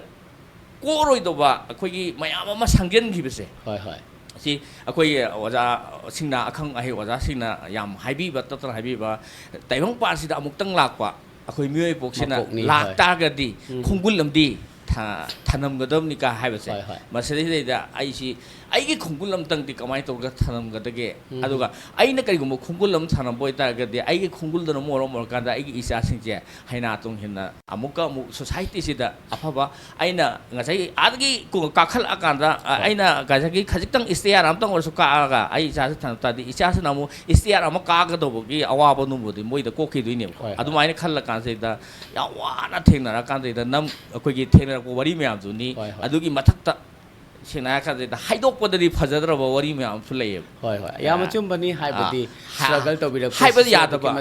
ꯍꯥꯏꯕ ꯌꯥꯗꯕꯁꯨ ꯂꯩ ꯍꯥꯏꯇꯥꯔꯦ ꯑꯗꯨ ꯃꯤꯑꯣꯏꯕꯁꯦ ꯂꯣꯏꯅꯃꯛ ꯍꯥꯏꯕ ꯌꯥꯕ ꯌꯥꯗꯕ ꯍꯥꯏꯕ ꯑꯃꯁꯨ ꯂꯣꯏꯅꯃꯛ ꯂꯩꯅꯩ ꯌꯥꯝꯅ ꯆꯨꯝꯕꯅꯤ ꯍꯥꯏ ꯂꯥꯏꯐ ꯍꯥꯏꯕꯁꯤꯗꯤꯀꯣ ꯑꯩꯈꯣꯏ ꯃꯈꯜ ꯃꯊꯦꯜꯅꯤ ꯍꯥꯏꯕꯗꯨꯅꯤ ꯍꯥꯏꯕ ꯌꯥꯕꯗꯨꯅꯦꯕ ꯑꯩ ꯍꯥꯏꯖꯩꯁꯦ ꯍꯥꯏꯕ ꯌꯥꯗꯕ ꯋꯥꯔꯤ ꯃꯌꯥꯝꯁꯨ ꯂꯩꯔꯦ ꯑꯗꯣ ꯁꯨꯃꯥꯏꯅ ꯑꯩ ꯑꯍꯥꯟꯕ ꯑꯣꯏꯅ ꯁꯨꯝ ꯃꯌꯥꯝꯗ ꯑꯩꯅ ꯐꯤꯂꯝꯁꯤ ꯑꯗꯨꯃꯥꯏꯅ ꯇꯧꯗꯅ ꯍꯥꯏꯗꯤ ꯂꯥꯏꯔꯤꯛꯇꯒꯤ ꯊꯦꯡꯅꯔꯒ ꯂꯥꯏꯔꯤꯛ ꯄꯥꯔꯨꯔꯒ ꯑꯩꯅ ꯅꯣꯂꯦꯖ ꯃꯌꯥꯝ ꯑꯃ ꯇꯥꯜꯂꯨꯔꯀꯥꯟꯗꯩꯗ ꯅꯠꯇꯕ ꯑꯩꯒꯤ ꯄꯨꯟꯁꯤꯒꯤ ꯍꯧꯔꯛꯄꯗꯒꯤ ꯍꯧꯔꯛꯀꯥꯟꯁꯤꯗ ꯑꯩꯅ ꯊꯦꯡꯅꯔꯛꯈꯤꯕ ꯃꯌꯥꯝꯁꯦ ꯑꯃꯨꯛꯇꯪ ꯑꯩ ꯃꯊꯪ ꯑꯩꯗꯤ ꯑꯍꯥꯟꯕꯗꯗꯤ ꯈꯜꯂꯝꯗꯦ ꯈꯜꯂꯤ ꯊꯃꯣꯏꯗꯗꯤꯀꯣ ꯑꯗꯨꯕꯨ ꯑꯩ ꯉꯝꯒꯅꯤ ꯍꯥꯏꯕ ꯊꯥꯖꯔꯝꯗꯦ ꯑꯗꯨꯕꯨ ꯑꯩ ꯍꯧꯖꯤꯛ ꯊꯧꯅꯥ ꯑꯃ ꯑꯩꯈꯣꯏꯒꯤ ꯐꯤꯂꯝꯁꯤ ꯏꯕ ꯃꯇꯝꯗꯁꯨ ꯁꯦꯡꯅ ꯑꯩꯗꯤ ꯐꯤꯂꯝꯁꯤ ꯑꯍꯥꯟꯕ ꯑꯣꯏꯅ ꯄꯨꯊꯣꯛꯆꯕꯅꯤꯅ ꯑꯩ ꯐꯤꯂꯝ ꯏꯕꯁꯤ ꯀꯃꯥꯏꯅ ꯏꯕꯅꯣ ꯍꯥꯏꯕꯁꯤ ꯐꯥꯎꯕꯗ ꯇꯥꯡꯀꯛꯁꯤ ꯐꯥꯎꯕꯗ ꯑꯩ ꯇꯁꯦꯡꯅ ꯍꯥꯏꯔꯀꯥꯟꯗ ꯌꯥꯝ ꯑꯩ ꯈꯪꯕ ꯃꯤ ꯅꯠꯇꯦ ꯍꯣꯏ ꯐꯤꯂꯝꯗꯤ ꯌꯥꯝ ꯇꯋꯥꯏ ꯑꯩꯈꯣꯏ ꯑꯉꯥꯡ ꯑꯣꯏꯔꯤꯉꯩꯗꯒꯤ ꯐꯤꯂꯝꯁꯤ ꯃꯃꯥ ꯍꯣꯏꯅ ꯂꯩꯁꯥꯔꯤꯉꯩ ꯃꯣꯏ ꯃꯃꯥꯡ ꯑꯩꯈꯣꯏ ꯃꯅꯤꯄꯨꯔꯒꯤ ꯐꯤꯂꯝꯗ ꯍꯥꯏꯇꯥꯔꯦꯀꯣ ꯑꯗꯩꯗꯤ ꯑꯩꯈꯣꯏ ꯍꯤꯟꯗꯤ ꯐꯤꯂꯝ ꯍꯥꯏꯔ ꯀꯥꯟꯁꯤꯗ ꯑꯩꯈꯣꯏ ꯁꯝꯅ ꯍꯥꯏꯔꯕꯗ ꯗꯣꯁꯇꯤꯒ ꯍꯥꯏꯕꯒꯤ ꯃꯇꯝꯁꯦ ꯃꯁꯤꯗꯩꯗ ꯑꯃꯤꯇꯥꯕ ꯕꯆꯟ ꯂꯣꯏꯅ ꯗꯕꯜ ꯑꯣ ꯑꯩꯈꯣꯏꯗꯤ ꯍꯣꯟꯗ ꯆꯥꯎꯔꯛꯄ ꯃꯤꯅꯦꯕ ꯍꯣꯟꯁꯦ ꯑꯩꯈꯣꯏꯗꯤ ꯄꯣꯊꯥꯐꯝ ꯑꯣꯏꯔꯦꯕ ꯑꯗꯨꯕꯨ ꯑꯥꯔꯠꯁꯦ ꯌꯥꯝ ꯄꯥꯝꯖꯕ ꯍꯥꯏꯇꯥꯔꯦ ꯄꯥꯝꯖꯔꯛꯈꯤꯕ ꯑꯉꯥꯡ ꯑꯣꯏꯔꯤꯉꯩꯗꯒꯤ ꯍꯣꯟꯗ ꯆꯥꯎꯔꯛꯈꯤꯕ ꯑꯩꯈꯣꯏꯅꯀꯣ ꯑꯩꯈꯣꯏꯒꯤ ꯁꯤꯅꯦꯃꯥ ꯑꯃꯈꯛꯇꯪꯒ ꯑꯗꯒꯤ ꯅꯠꯇ꯭ꯔꯒ ꯏꯁꯩ ꯑꯃꯇꯪꯒ ꯂꯤꯂꯥ ꯑꯃꯇꯪꯒ ꯍꯥꯏꯗꯅ ꯇꯧꯅ ꯍꯣꯠꯅꯔꯀꯥꯟꯗ ꯑꯩ ꯉꯁꯥꯏ ꯍꯥꯏꯖꯕꯗꯣ ꯁꯤ ꯑꯩꯈꯣꯏꯅ ꯏꯁꯦꯕ ꯏꯁꯩ ꯑꯃ ꯐꯖꯕ ꯏꯁꯩ ꯑꯃ ꯏꯁꯦꯕ ꯃꯁꯤ ꯑꯃꯨꯛꯇꯪ ꯀꯩꯅꯣ ꯑꯃꯗ ꯀꯂꯥꯀꯥꯔ ꯑꯃꯗꯀꯣ ꯁꯤꯡꯒꯔ ꯑꯃꯗ ꯁꯛꯄꯤꯌꯨ ꯍꯥꯏ ꯀꯥꯟꯗ ꯌꯥꯝ ꯂꯨꯏ ꯍꯥꯏꯇꯥꯔꯦ ꯑꯗꯩ ꯋꯥꯔꯤ ꯑꯃ ꯏꯔꯀꯥꯟꯁꯤꯗꯀꯣ ꯑꯩꯒꯤ ꯋꯥꯔꯤꯁꯤ ꯂꯤꯂꯥ ꯑꯃꯇꯪ ꯁꯥꯟꯅꯕꯤꯌꯨ ꯍꯥꯏꯁꯤ ꯌꯥꯝ ꯂꯨꯏꯌꯦꯕ ꯑꯗꯨꯅ ꯑꯍꯥꯟꯕꯒꯤ ꯑꯣꯏꯅ ꯑꯩ ꯏꯁꯥꯅ ꯇꯧꯖꯔꯤꯕ ꯄꯣꯠꯁꯤ ꯑꯩ ꯏꯁꯥꯅ ꯐꯤꯂꯝ ꯑꯃ ꯑꯣꯏꯅ ꯐꯤꯂꯝ ꯑꯃꯇꯪꯗꯤ ꯅꯝꯖꯒꯦꯅ ꯅꯝ ꯀꯥꯟꯁꯤꯗ ꯃꯤꯌꯥꯝ ꯄꯨꯝꯅꯃꯛꯅ ꯁꯞꯄꯣꯔꯠ ꯇꯧꯕꯤꯕꯁꯦ ꯃꯁꯤꯗꯒꯤ ꯍꯦꯟꯅ ꯑꯩ ꯅꯨꯡꯉꯥꯏꯕ ꯂꯩꯖꯗ꯭ꯔꯦ ꯍꯥꯏꯕ ꯑꯗꯨꯒ ꯑꯩ ꯍꯧꯖꯤꯛꯀꯤꯗꯨꯗ ꯑꯝꯇꯪ ꯑꯩꯅ ꯏꯕ ꯍꯩꯇꯗꯅ ꯇꯧꯕ ꯀꯥꯟꯁꯤꯗ ꯑꯩꯒꯤ ꯃꯔꯨꯞ ꯑꯃ ꯂꯩꯌꯦ ꯑꯩꯒꯤ ꯐꯤꯂꯝꯁꯤꯒꯤꯁꯨ ꯗꯥꯏꯔꯦꯛꯇꯔ ꯑꯣꯏꯁꯦ माजी फिल्म ममांग मैम तौरे माजे सूम तौरकानसदैदा मियामगा सूम मियामना खंगदबदि हाइदि फिल्म तौबु कांगपुनदि सूम खंगबा अदुगा भाबुकनदि खंगदबा भाबुकनदि हाइदि ममिंगसि हारकांदा दक्लौना अदुदि खंगे का हाइबा अमक्ति कया ओइदबा हाइको अदैदा इसी अखोइ इसी नाउसे तानारकांदा फिल्मसि इगिबनेबा अदु मासु याम कन्ना थवाइ याउनदि होनबिगि अदुबु मियोइबा हाइबसि सामना हाकाजैदा ngasi अखोइ पुन्नपु उन्नबगि खोदोंग चाबा मतांगदसु ला मतुंगदसु लापा याइको अदु माइ तौ थागदि अबु पुन्न उन्नमिना नगिसि फिल्म क्या अमसु पुथोपिरखो फजरबा अखोइगि नुंग ओनख्राबा थमोइदगि अहेन अहेनबा कया अमसु पुथोरपिको अमदि अखोइसु हन हन मयामदा अखोइगि सकसे उटलगा मयामगि अवा नुंगाइ वारिदो अखोइगि मयामदा पाउदमनबगि खुदोंग चाबदसु खoi लौजरके याम नुंगाइजै थागतचरी मथंगसि ममादा मुका लाक्चगे ममा हजिक अखोइगि प्रोड्यूसर ओइबिरिबा स्टोरी ओइबिरिबा अखोइगि ओजा संजित ना मागी अखोइगि लाइफ की मादी अखोइगि फिल्म की लाइन सिदा यामना कनो मक नत्रगा सुमाय होना जरकपा लाइफ स्किल्स क्या दुमना तंबिर ए मा होना जर ए हाइना थंबिरि को सिगे मतंगदा ममा होइदि लोइमक उबा हाइबसि उरबनि लोइमक फजबा अथिबा अद यानिंगबा यानिंगदबा लोइमक सि नोअगा लोइमक सबजनग्रबा ngaतनि ममा होइसिदि को अद सिगे मतंगदा अखोइगि ओजा संजित ना पुथोइबा नुंग ओनख्राबा थमोइ से सी ꯃꯃꯥꯗ ꯑꯣꯐꯔ ꯂꯥꯛꯄ ꯃꯇꯝꯗ ꯃꯃꯥꯒꯤ ꯑꯁꯦꯡꯕ ꯋꯥꯈꯜꯂꯣꯟꯗꯨꯗꯪ ꯐꯣꯡꯗꯣꯛꯄꯤꯌꯨ ꯑꯗꯨꯒ ꯃꯃꯥꯅ ꯑꯩꯈꯣꯏꯒꯤ ꯄ꯭ꯔꯣꯗ꯭ꯌꯨꯁꯔꯒꯨꯝꯕ ꯉꯁꯥꯏꯗꯤ ꯍꯥꯏꯈ꯭ꯔꯦ ꯌꯥꯝ ꯐꯖꯅ ꯄ꯭ꯔꯣꯗ꯭ꯌꯨꯁꯔ ꯁꯧꯒꯠꯀꯗꯕꯅꯤ ꯍꯥꯏꯕꯁꯦꯀꯣ ꯑꯩꯈꯣꯏ ꯑꯥꯔꯇꯤꯁ ꯃꯌꯥꯝꯅ ꯄ꯭ꯔꯣꯗ꯭ꯌꯨꯁꯔꯁꯤ ꯋꯥꯍꯜꯂꯣꯏꯗꯕꯅꯤ ꯍꯥꯏꯕꯁꯤꯃ ꯌꯥꯝꯅ ꯃꯔꯤꯛ ꯆꯨꯝꯅ ꯑꯩꯈꯣꯏꯒꯤ ꯃꯅꯤꯄꯨꯔꯒꯤ ꯀꯣꯟꯇꯦꯛꯁꯁꯤꯗ ꯊꯝꯕꯤꯈ꯭ꯔꯦ ꯑꯗꯣ ꯄ꯭ꯔꯣꯗ꯭ꯌꯨꯁꯔꯁꯤ ꯑꯃꯨꯛ ꯀꯔꯝꯕ ꯃꯑꯣꯡꯒꯤ ꯄ꯭ꯔꯣꯗ꯭ꯌꯨꯁꯔ ꯑꯣꯏꯍꯟꯅꯤꯡꯉꯤ ꯍꯥꯏꯕꯗꯨꯃꯁꯨ ꯃꯔꯤꯛ ꯆꯨꯝꯅ ꯑꯝꯇꯪꯒ ꯊꯝꯕꯤꯌꯨ ꯍꯥꯏꯖꯒꯦ ꯑꯩꯈꯣꯏꯒꯤ ꯅꯨꯡ ꯑꯣꯟꯈ꯭ꯔꯕ ꯊꯃꯣꯏꯒꯤ ꯄ꯭ꯔꯣꯗ꯭ꯌꯨꯁꯔ ꯑꯣꯏꯕ ꯁꯟꯖꯤꯠꯁꯦ ꯍꯣꯏ ꯁꯤꯅ ꯑꯍꯥꯟꯕ ꯃꯥꯅ ꯐꯤꯂꯝꯁꯦ ꯇꯧꯅꯦꯅ ꯃꯥꯅ ꯏꯍꯥꯟ ꯍꯥꯟꯅ ꯑꯩꯈꯣꯏ ꯌꯨꯝꯗ ꯂꯥꯛꯑꯦꯕ ꯍꯣꯏ ꯍꯣꯏ ꯃꯃꯥ ꯑꯩ ꯋꯥꯔꯤ ꯑꯃꯇ ꯂꯤꯖꯒꯦ ꯍꯥꯏꯌꯦꯕꯀꯣ ꯍꯣꯏ ꯑꯗ ꯃꯥꯅ ꯋꯥꯔꯤꯁꯤ ꯂꯤꯕ ꯀꯥꯟꯁꯤꯗ ꯁꯨꯝ ꯃꯔꯤ ꯃꯈꯣꯡꯁꯤ ꯏꯁꯝꯗꯤ ꯁꯝꯅꯗ꯭ꯔꯒ ꯁꯨꯝ ꯋꯥꯔꯤꯗꯤ ꯂꯤꯕ ꯑꯗꯨꯒꯅꯦ ꯑꯗꯨꯒ ꯃꯥꯒꯤ ꯂꯥꯏꯐ ꯁ꯭ꯇꯣꯔꯤ ꯈꯔ ꯑꯃꯁꯨ ꯑꯗꯨꯝ ꯆꯤꯡꯁꯤꯟꯕ ꯍꯣꯏ ꯑꯗꯩꯗ ꯑꯩꯅ ꯈꯜꯂꯦꯕ ꯃꯥꯒꯤꯁꯤꯕꯨ ꯑꯁꯦꯡꯕ ꯂꯥꯏꯐ ꯁ꯭ꯇꯣꯔꯤ ꯑꯣꯏꯕ ꯖꯥꯠꯂꯥ ꯅꯠꯇ꯭ꯔꯒ ꯇꯣꯉꯥꯟꯕ ꯑꯣꯏꯖꯥꯠꯂꯥ ꯏꯊꯟꯗ ꯋꯥꯍꯪꯁꯦ ꯈꯟꯖꯩꯌꯦꯕꯀꯣ ꯍꯣꯏ ꯍꯣꯏ ꯑꯗꯨꯒ ꯃꯥꯅꯅꯦ ꯃꯃꯤꯠꯇꯩ ꯃꯄꯤ ꯑꯣꯔ ꯇꯥꯔꯒ ꯃꯥꯅ ꯀꯞꯄꯁꯦ ꯍꯣꯏ ꯑꯩ ꯄ꯭ꯔꯣꯗ꯭ꯌꯨꯁꯔ ꯑꯁꯨꯛ ꯌꯥꯝ ꯑꯩ ꯐꯤꯂꯝ 500-400 ꯁꯨꯗꯣꯔꯦ ꯍꯣꯏ ꯍꯣꯏ ꯄ꯭ꯔꯣꯗ꯭ꯌꯨꯁꯔ ꯑꯃꯇꯅ ꯑꯩꯒꯤ ꯏꯅꯥꯛꯇ ꯑꯗꯨꯃꯥꯏꯅ ꯂꯥꯛꯑꯒ ꯀꯞꯄꯁꯦ ꯃꯃꯤꯠꯇꯩ ꯃꯄꯤ ꯇꯥꯕꯁꯦ ꯑꯩ ꯑꯃꯨꯛꯇ ꯎꯖꯗ꯭ꯔꯤꯑꯕꯀꯣ ꯍꯣꯏ ꯍꯣꯏ ꯑꯩ ꯁꯦꯔꯣꯜꯂꯣꯏꯗ 7 ꯀꯨꯝꯃꯛꯑꯦ ꯍꯣꯏ ꯑꯗꯨꯕꯨ ꯑꯩ ꯑꯦꯋꯥꯔꯗ ꯐꯪꯕ 2 ꯑꯗꯨꯝ ꯌꯥꯎꯖꯩ ꯍꯣꯏ ꯍꯣꯏ ꯑꯋꯥꯔꯗ ꯀꯌꯥ ꯑꯗꯨꯕꯨ ꯄꯤꯈ꯭ꯔꯦ ꯍꯣꯏ ꯑꯗꯨꯝꯍꯥꯏꯅ ꯂꯥꯛꯈ꯭ꯔꯕ ꯑꯩꯈꯣꯏꯒꯤ ꯄ꯭ꯔꯣꯗ꯭ꯌꯨꯁꯔꯁꯤꯡꯁꯦ ꯍꯣꯏ ꯁꯤꯅ ꯃꯃꯤꯠꯇꯩ ꯃꯄꯤ ꯇꯥꯕꯁꯦ ꯑꯃꯐꯥꯎ ꯎꯗꯔꯤꯑꯕꯀꯣ ꯑꯗꯣ ꯁꯟꯖꯤꯠꯅ ꯑꯩꯒꯤ ꯌꯨꯝꯗ ꯂꯥꯛꯑꯒ ꯃꯥꯅ ꯀꯞꯄꯁꯦ ꯍꯣꯏ ꯑꯩꯒꯤ ꯁꯣꯐꯥ ꯃꯅꯥꯛꯇ ꯑꯩ ꯃꯤꯠꯁꯤꯗ ꯑꯗꯨꯝ ꯎꯏ ꯍꯣꯏ ꯑꯗꯨ ꯃꯥꯅ ꯀꯞꯄꯦꯕꯀꯣ ꯑꯗ ꯑꯩꯅ ꯈꯜꯂꯦꯕ ꯑꯁꯨꯛ ꯌꯥꯝꯅ ꯅꯨꯡꯁꯤꯕ ꯑꯁꯨꯛ ꯌꯥꯝꯅ ꯃꯊ꯭ꯋꯥꯏ ꯌꯥꯎꯅ ꯆꯪꯖꯔꯛꯄ ꯁꯤꯒꯨꯝꯕ ꯐꯤꯂꯝꯁꯤꯗꯕꯨ ꯃꯤꯅ ꯎꯁꯤꯠꯄꯤꯗꯦꯃ ꯍꯣꯏ ꯍꯣꯏ ꯎꯁꯤꯠꯇꯦꯕ ꯈꯪꯕꯤꯗꯕꯅꯤꯅ ꯀꯅꯥꯒꯤ ꯐꯤꯂꯝꯅꯣ ꯀꯥꯏꯒ ꯁꯟꯖꯤꯠꯀꯤꯅꯤ ꯀꯥꯏ ꯑꯁ ꯀꯅꯥꯅꯣꯅꯦ ꯁꯟꯖꯤꯠ ꯃꯁꯛ ꯈꯪꯗꯦꯅꯦ ꯀꯥꯏꯅ ꯇꯧꯕꯅꯤ ꯌꯥꯝ ꯇꯧꯕꯤꯌꯦꯕꯀꯣ ꯍꯣꯏ ꯍꯣꯏ ꯍꯣꯏ ꯑꯗꯨꯒꯨꯝꯕ ꯁꯛꯈꯪꯗꯕꯗꯨꯅꯤ ꯑꯩꯅ ꯌꯥꯝ ꯁꯛꯈꯪꯅ ꯃꯁꯛ ꯇꯥꯛꯅꯤꯡꯉꯤꯁꯦ ꯍꯣꯏ ꯍꯣꯏ ꯍꯣꯏ ꯑꯩꯒꯤ ꯊꯃꯣꯏꯗ ꯑꯃꯈꯛ ꯂꯩꯌꯦꯕ ꯍꯣꯏ ꯑꯉꯥꯡ ꯑꯅꯧꯕ ꯆꯪꯉꯛꯏꯕ ꯃꯌꯥꯝꯁꯦ ꯃꯁꯤ ꯈꯔ ꯑꯃꯅꯗꯤ ꯑꯥꯔꯇꯤꯁ ꯈꯔ ꯑꯃꯅꯗꯤ ꯍꯩꯇ꯭ꯔꯗꯤ ꯊꯤꯌꯦꯇꯔ ꯆꯪꯗ꯭ꯔꯗꯤ ꯀꯔꯤꯗꯧꯕ ꯆꯪꯉꯛꯏꯅꯣ ꯍꯣꯏ ꯍꯣꯏ ꯏꯀꯥꯏꯕ ꯍꯦꯛ ꯄꯤꯕ ꯁꯤꯒꯨꯝꯕ ꯃꯌꯥꯝ ꯑꯃ ꯍꯥꯏꯌꯦꯕꯀꯣ ꯑꯗꯣ ꯑꯩꯉꯣꯟꯗꯗꯤ ꯍꯩꯇꯕ ꯑꯉꯥꯡꯗꯣ ꯑꯩꯈꯣꯏꯅ ꯍꯧꯖꯤꯛ ꯍꯦꯔꯣꯏꯟ ꯀꯨꯝ ꯌꯥꯔꯤꯕꯣ ꯍꯣꯏ ꯍꯣꯏ ꯑꯩꯈꯣꯏꯅ ꯍꯦꯔꯣꯏꯟ ꯇꯧꯔꯗꯤ ꯅꯥꯎꯔꯤꯡ ꯀꯥꯞꯄ ꯑꯣꯏꯗ꯭ꯔꯣ ꯑꯗꯨꯅ ꯑꯅꯧꯕ ꯑꯉꯥꯡꯁꯤꯡꯁꯦ ꯑꯩꯗꯤ ꯌꯥꯝ ꯁꯦꯝꯒꯠꯆꯅꯤꯡꯕ ꯍꯣꯏ ꯍꯣꯏ ꯑꯗꯨꯒ ꯑꯅꯧꯕ ꯑꯉꯥꯡꯁꯤꯡꯁꯤꯅꯁꯨ ꯑꯃꯨꯛ ꯑꯩꯈꯣꯏꯅꯗꯤ ꯊꯃꯣꯏ ꯁꯦꯡꯅ ꯃꯣꯏꯁꯦ ꯀꯨꯝꯍꯟꯅꯤꯡꯕ ꯐꯖꯍꯟꯅꯤꯡꯕꯗꯣ ꯍꯣꯏ ꯑꯗꯨꯒ ꯃꯣꯏꯅꯗꯤ ꯑꯩꯈꯣꯏꯁꯦ ꯀꯥꯟꯊꯣꯛꯑꯒ ꯆꯠꯄꯒꯤ ꯑꯗꯨꯒꯨꯝꯕ ꯏꯒꯣ ꯑꯃꯈꯛ ꯃꯣꯏꯒꯤ ꯊꯃꯣꯏꯗ ꯑꯗꯨꯝ ꯆꯦꯟꯖꯩ ꯅꯣꯏꯕꯨꯗꯤ ꯑꯩꯈꯣꯏꯅ ꯍꯦꯜꯂꯤ ꯍꯣꯏ ꯍꯣꯏ ꯍꯣꯏ ꯅꯪꯒꯨꯝ ꯇꯧ ꯁꯥꯏꯗꯨ ꯃꯥꯗꯤ ꯅꯪꯗꯤ ꯍꯅꯨꯕꯤꯅꯤ ꯍꯅꯨꯕꯤꯒꯤ ꯔꯣꯜ ꯀꯩꯅꯣꯅꯤ ꯑꯩꯈꯣꯏꯗꯤ ꯍꯦꯔꯣꯏꯟꯅꯤ ꯀꯥꯏꯅ ꯊꯦꯛꯀꯠꯄꯒꯤ ꯍꯣꯏ ꯍꯣꯏ ꯑꯗꯨꯒꯨꯝꯕ ꯇꯥꯟꯖꯥꯁꯨ ꯌꯥꯝ ꯌꯥꯎꯏ ꯍꯣꯏ ꯍꯣꯏ ꯑꯉꯥꯡꯁꯦ ꯑꯗꯨꯕꯨ ꯑꯩꯈꯣꯏꯅ ꯉꯁꯤ ꯐꯥꯎꯕ ꯍꯥꯏꯗꯣꯛꯇꯦ ꯄꯪꯗꯣꯏꯅꯤ ꯍꯪꯗꯇꯣꯏꯅꯤ ꯍꯥꯏꯗꯅ ꯑꯗꯨꯝ ꯂꯩꯊꯣꯛꯑꯦꯕꯀꯣ ꯍꯣꯏ ꯑꯩꯈꯣꯏꯅ ꯌꯥꯎꯔꯛꯄ ꯃꯇꯝꯗꯗꯤ ꯑꯗꯨꯒꯨꯝꯕꯒ ꯂꯩꯕꯖꯥꯠ ꯅꯠꯇꯦ ꯑꯁ ꯑꯩꯈꯣꯏꯒꯤ ꯇꯥꯃꯣ ꯕꯤꯔꯖꯤꯠ ꯉꯥꯉꯣꯝꯕꯅꯒ ꯈꯨꯔꯥꯏꯗ ꯀꯥꯎꯔꯛꯄꯁꯤꯗꯤꯀꯣ ꯍꯣꯏꯃ ꯑꯩ ꯃꯨꯛꯑꯒ ꯂꯩꯔꯤꯅꯤ ꯇꯝꯕꯗ ꯅꯪꯒꯤ ꯂꯤꯂꯥ ꯁꯨꯡꯌꯥꯎ ꯌꯥꯎꯔꯣꯏꯁꯤꯅꯦ ꯑꯩꯅ ꯑꯗꯨ ꯃꯥꯅꯅꯦ ꯆꯨꯔꯨꯞ ꯃꯆꯦꯡꯒ ꯃꯄꯤ ꯑꯣꯔ ꯇꯥꯔꯒꯅꯦ ꯍꯥꯏꯔꯤꯅꯤꯀꯣ ꯂꯂꯤꯇꯥꯕꯤ ꯅꯪꯁꯤ ꯑꯩꯅ ꯑꯦꯋꯥꯔꯗ ꯐꯪꯍꯟꯅꯤꯡꯃꯟꯗꯅ ꯇꯧꯕꯅꯤ ꯅꯪ ꯁꯥꯎꯅꯣꯕ ꯃꯄꯤ ꯑꯣꯔ ꯇꯥ ꯑꯥꯔꯇꯤꯁꯀꯤ ꯄꯤꯗꯤꯅꯦ ꯃꯄꯥꯟꯗ ꯅꯞꯄꯒ ꯂꯩꯕ꯭ꯔꯥ ꯈꯪꯗꯦꯕꯀꯣ ꯑꯗꯨꯒ ꯑꯥꯔꯇꯤꯁꯀꯤ ꯊꯃꯣꯏꯗꯤ ꯂꯩꯈꯣꯝꯅꯤ ꯑꯗꯨꯝ ꯄꯦꯠꯄ ꯑꯗꯨꯕꯨ ꯁꯟꯖꯤꯠꯀꯤ ꯀꯩꯅꯣꯗꯗꯤ ꯃꯥꯅ ꯑꯩꯉꯣꯟꯗ ꯄꯤꯔꯤꯕ ꯅꯦꯒꯦꯇꯤꯚ ꯔꯣꯜꯁꯨ ꯅꯠꯇꯦ ꯃꯆꯥ ꯅꯨꯡꯁꯤꯗꯕꯁꯨ ꯅꯠꯇꯦ ꯁꯤꯡꯒꯥꯔꯁꯨ ꯌꯥꯎꯏ ꯑꯗꯨꯒ ꯅꯦꯒꯦꯇꯤꯚ ꯔꯣꯜꯁꯨ ꯌꯥꯎꯏ ꯑꯩꯉꯣꯟꯗ ꯍꯥꯏꯗꯤ ꯃꯆꯥꯁꯦ ꯌꯥꯝꯅ ꯅꯨꯡꯗꯤ ꯅꯨꯡꯁꯤꯖꯔꯒ ꯃꯥꯅ ꯆꯠꯂꯤꯕ ꯂꯤꯆꯠꯇꯣ ꯃꯃꯥ ꯑꯣꯏꯕꯁꯤꯡꯅꯗꯤ ꯀꯩꯁꯨ ꯄꯥꯝꯗꯦꯕ ꯃꯥꯅꯒ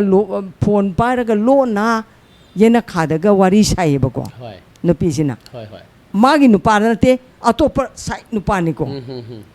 ꯑꯗꯨꯒꯨꯝꯕꯗꯣ ꯑꯩꯈꯣꯏꯒꯤ ꯁꯣꯁꯥꯏꯇꯤꯁꯤꯗ ꯇꯧꯗꯕꯁꯨ ꯅꯠꯇꯦ ꯌꯥꯝ ꯇꯧꯈ꯭ꯔꯦ ꯌꯥꯝ ꯇꯧꯔꯛꯑꯦ ꯍꯧꯖꯤꯛ ꯑꯗꯣ ꯀꯅꯥꯅꯣ ꯍꯥꯏꯔꯗꯤ ꯑꯩ ꯃꯁꯛ ꯄꯤꯕ ꯉꯝꯃꯣꯏꯑꯕ ꯑꯗꯨꯒ ꯂꯤꯂꯥꯁꯤꯗꯗꯤ ꯑꯗꯨꯒꯤ ꯃꯦꯁꯦꯖꯇꯣ ꯄꯤꯔꯤꯑꯕ ꯃꯗꯨꯃꯛꯁꯨ ꯑꯩ ꯌꯥꯝ ꯊꯥꯒꯠꯆꯩꯌꯦꯕꯀꯣ ꯑꯗꯣ ꯑꯩꯅ ꯍꯥꯏꯒꯦꯕ ꯀꯅꯥꯗꯅꯣ ꯅꯪꯅ ꯐꯣꯟ ꯇꯧꯔꯤꯗꯣ ꯅꯪꯅ ꯉꯥꯏꯍꯥꯛ ꯂꯩꯇꯦ ꯂꯣꯟꯅ ꯂꯣꯟꯅ ꯋꯥꯔꯤ ꯁꯥꯔꯤꯗꯣ ꯃꯃꯥ ꯑꯩꯅ ꯈꯪꯗꯕ ꯅꯠꯇꯦ ꯀꯅꯥꯅോ ꯍꯥꯏꯌꯨ ꯁꯤꯒꯨꯝꯕ ꯑꯩꯅ ꯑꯗꯨꯒꯨꯝꯕ ꯃꯦꯁꯦꯖ ꯀꯌꯥ ꯑꯃꯁꯨ ꯑꯩꯅ ꯄꯤꯕ ꯃꯌꯥꯝ ꯑꯃ ꯌꯥꯎꯔꯤ ꯑꯔꯥꯟꯕꯗꯣ ꯆꯨꯝꯊꯣꯛꯍꯟꯅꯤꯡꯉꯦꯕ ꯃꯥꯒꯤ ꯅꯨꯄꯥꯗꯨꯅ ꯅꯥꯗꯅ ꯗꯥꯛꯇꯔꯗ ꯂꯩ ꯃꯇꯝꯗ ꯅꯨꯃꯤꯠ 5-6ꯅꯤ ꯂꯩ ꯃꯇꯝꯗ मा नोंम भावा माई निपादुई मनाक्ता चत्तबदी मरम करिगिनो सुगुम्बा क्वेश्चन मयाम अमा अइन हांगेबा आई नुपाबु इज्जत लेहनगे दि नुपी अखोइदे लै याम अचुम्बने अदुआ नुपी अखोइबु इज्जत लेहनगे हाइबसु निपाद लै माने अचुम्बने मोइने अखोइबु लुना चाना तौरगे मीना उसितपी दोइनेबा आइना माबु अवांगबा थाकता थांकल तारगदि माबुसु मियामना थांकत पी दोइनेबा याम अचुम्बने सिगुम्बा तौदबा सोसाइटी सिदा नुपी लैतबदि नतेको याम लेग्रजाने होय होय अदुबु सिगुम्बा मेसेज पुथो इबा आइगी चानपा संजित से होय मसिमदि आइना हन्ना हन्ना थागतनिंगे होय होय अदुगा मागी नुंग ओनख्राबा थमोइसे आई पैसा हंजनेसु खंदेको मादि साना पोटकुम खनग्रेबा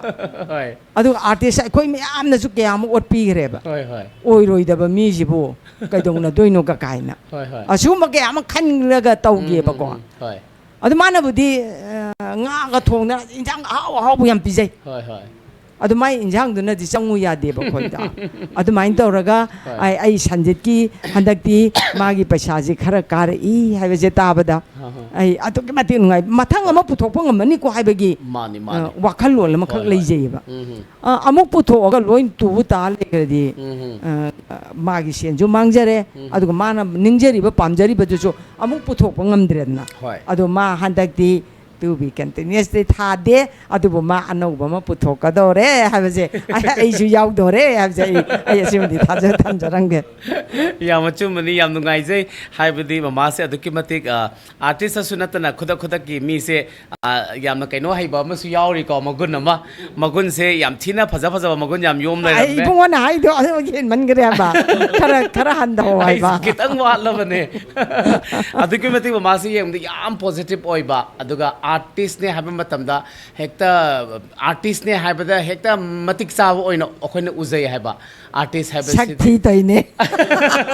sakta yenga su ngangthorak pada su adagi maru oina ozada akhagi mamada thaga chaningi si ozagi concept habadi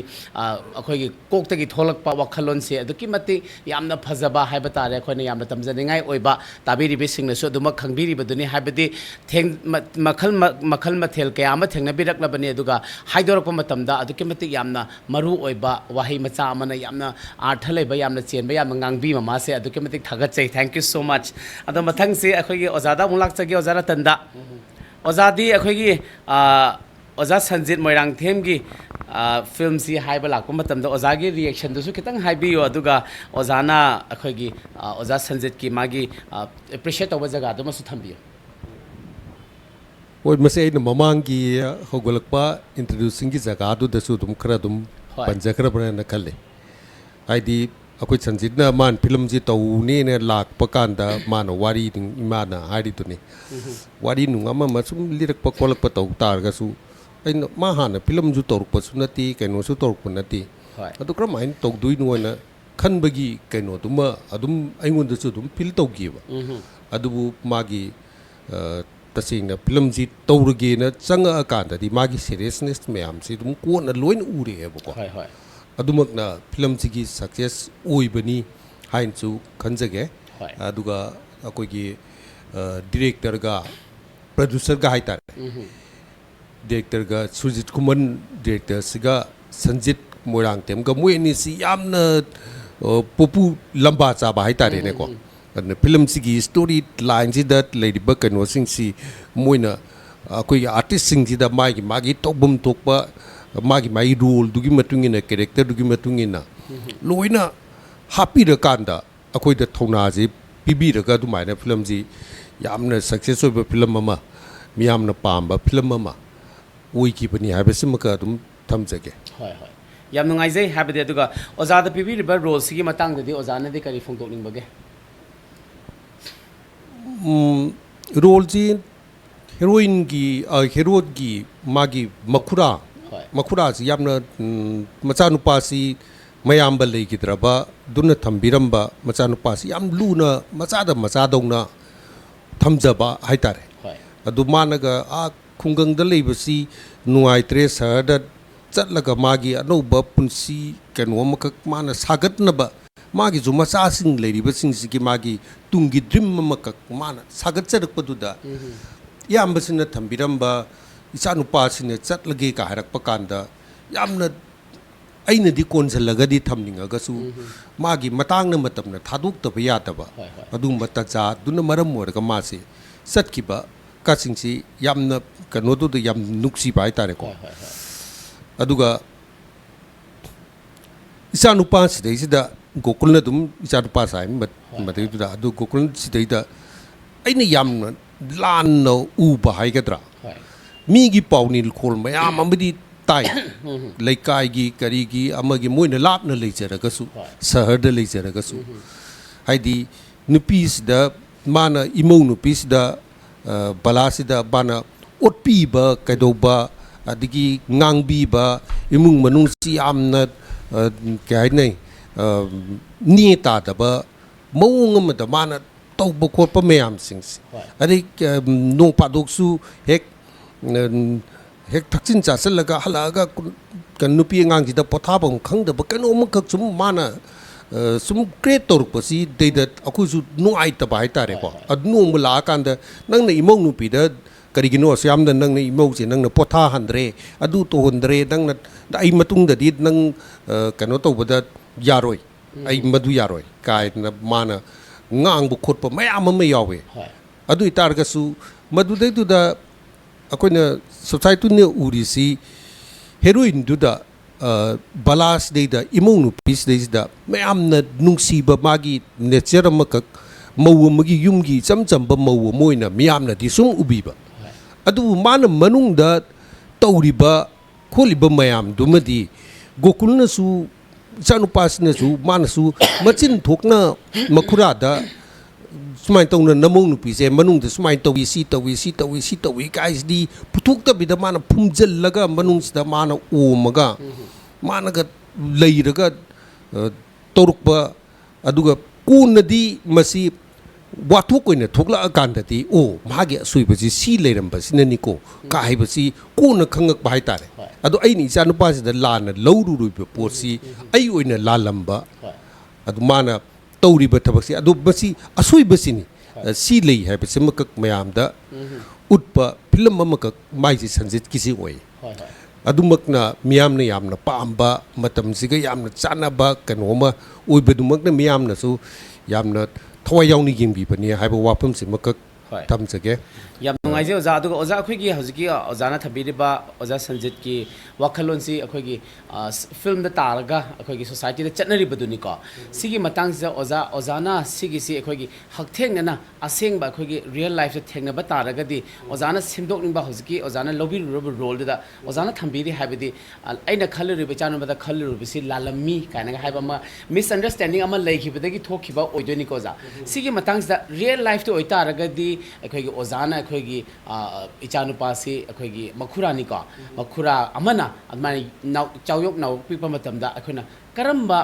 miyeng makhara thambiba amadi makhoi si karamba mongda yokhatlagadi akhoi gi society ta haibidi sugumbasi yawdabu sunate ado sumaina akhoi gi mapanaga akhoi gi nauna leho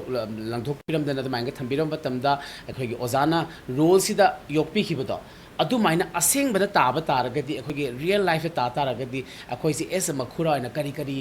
तोहनिंगबगी वखलम दुंतगा थंबियो हाइबदी सिगिसी अखोगी Manipur society दा यामना touch ओइबा मसु ओइब्रा हाइन थमजनिंगी हाइबदी लेकाय लेकाय दा सु सुगुम म्यामसे अखोइनसु वखलोन कयामा ताखरे अदुगा हाइबदी हेक मचादुनसु अपोप मपामक नतबनिना मागी लोइमंग हाइनिंगबा कयामसु हाइबा ngमदबा माना पांगथोकनिंबा तौनिंबा कयामसु तौबा ngमदबा मले मागी bonding से करंबा मोंगदा खोइ सोसाइटी से मबानी से बॉन्डिंग से लेहन भी आबगे हाबगे ओजागी वखलोन ओजागी नुंगे वखलोन तंग थंबियो ओइ मसीरीज दा ममा मपा ओइबसिंगना मसा फनिंगदबा मसा बु ज्ञान ता निंगदबा अमत लेते अदुमकना बपा मोइना ममा मोइना मसा सिंग दे चैरिबनी ngangi को अदु तसिंगना असोइबदी करिमतदी लेते ब्रोड अप तदी लोइनमक बचा सिंजे फहनिंगबनिना अफबे एडवाइस लोइना दुम पिना बंगाक्तने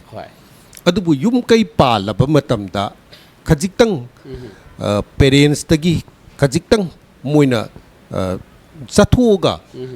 मोइनी गु ओइबा पुनसिगी kanu makaksu sagat na ba dream makaksu muigi ngam na ba mama pa oi ba sing sin lei khidraba chat kraba matamda moina mugyum sigi yumburen bi yumburen ne ji oiraga oi hogduri ne aduna moi sigi oi ba amakak sagat na ba kona jar ba kan sidasu mama mapa gi hanagi mana angang oringeda kari tawringeda koina pibya ba advice mayam tambi ba mayam ma du tambi zerga su sumaina kopaloina sang akandati moini gi understanding si yam darkar oin khale tasing na sigi matang ji yorok pa matang dati mapa hoina nong padok mama hoina nong padok e bungo nang adu tongnu ne mongnu pi nang adu tongnu ne haina haida gasu kaya haigani adu khwaidigi maru ri di nupa nupi ge ni gi moini gi au mabani gi understanding relation to ne poko amana mabu thajan ba e mana tawdana su sidigi hina di tawromoida e mana tawraga su sibawbadi tawromba yai ka haibagi moini gi kenu du darkar yam oe ba ko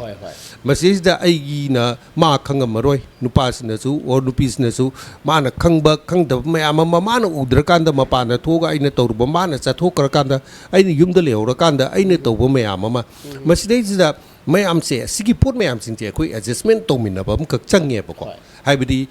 yum palabni na angang bi york ta bayar oi angang sing tugi punsi dumasu amuk thambiram gadoin aduna di huji nupa nupi ori ba ni sina mu eni na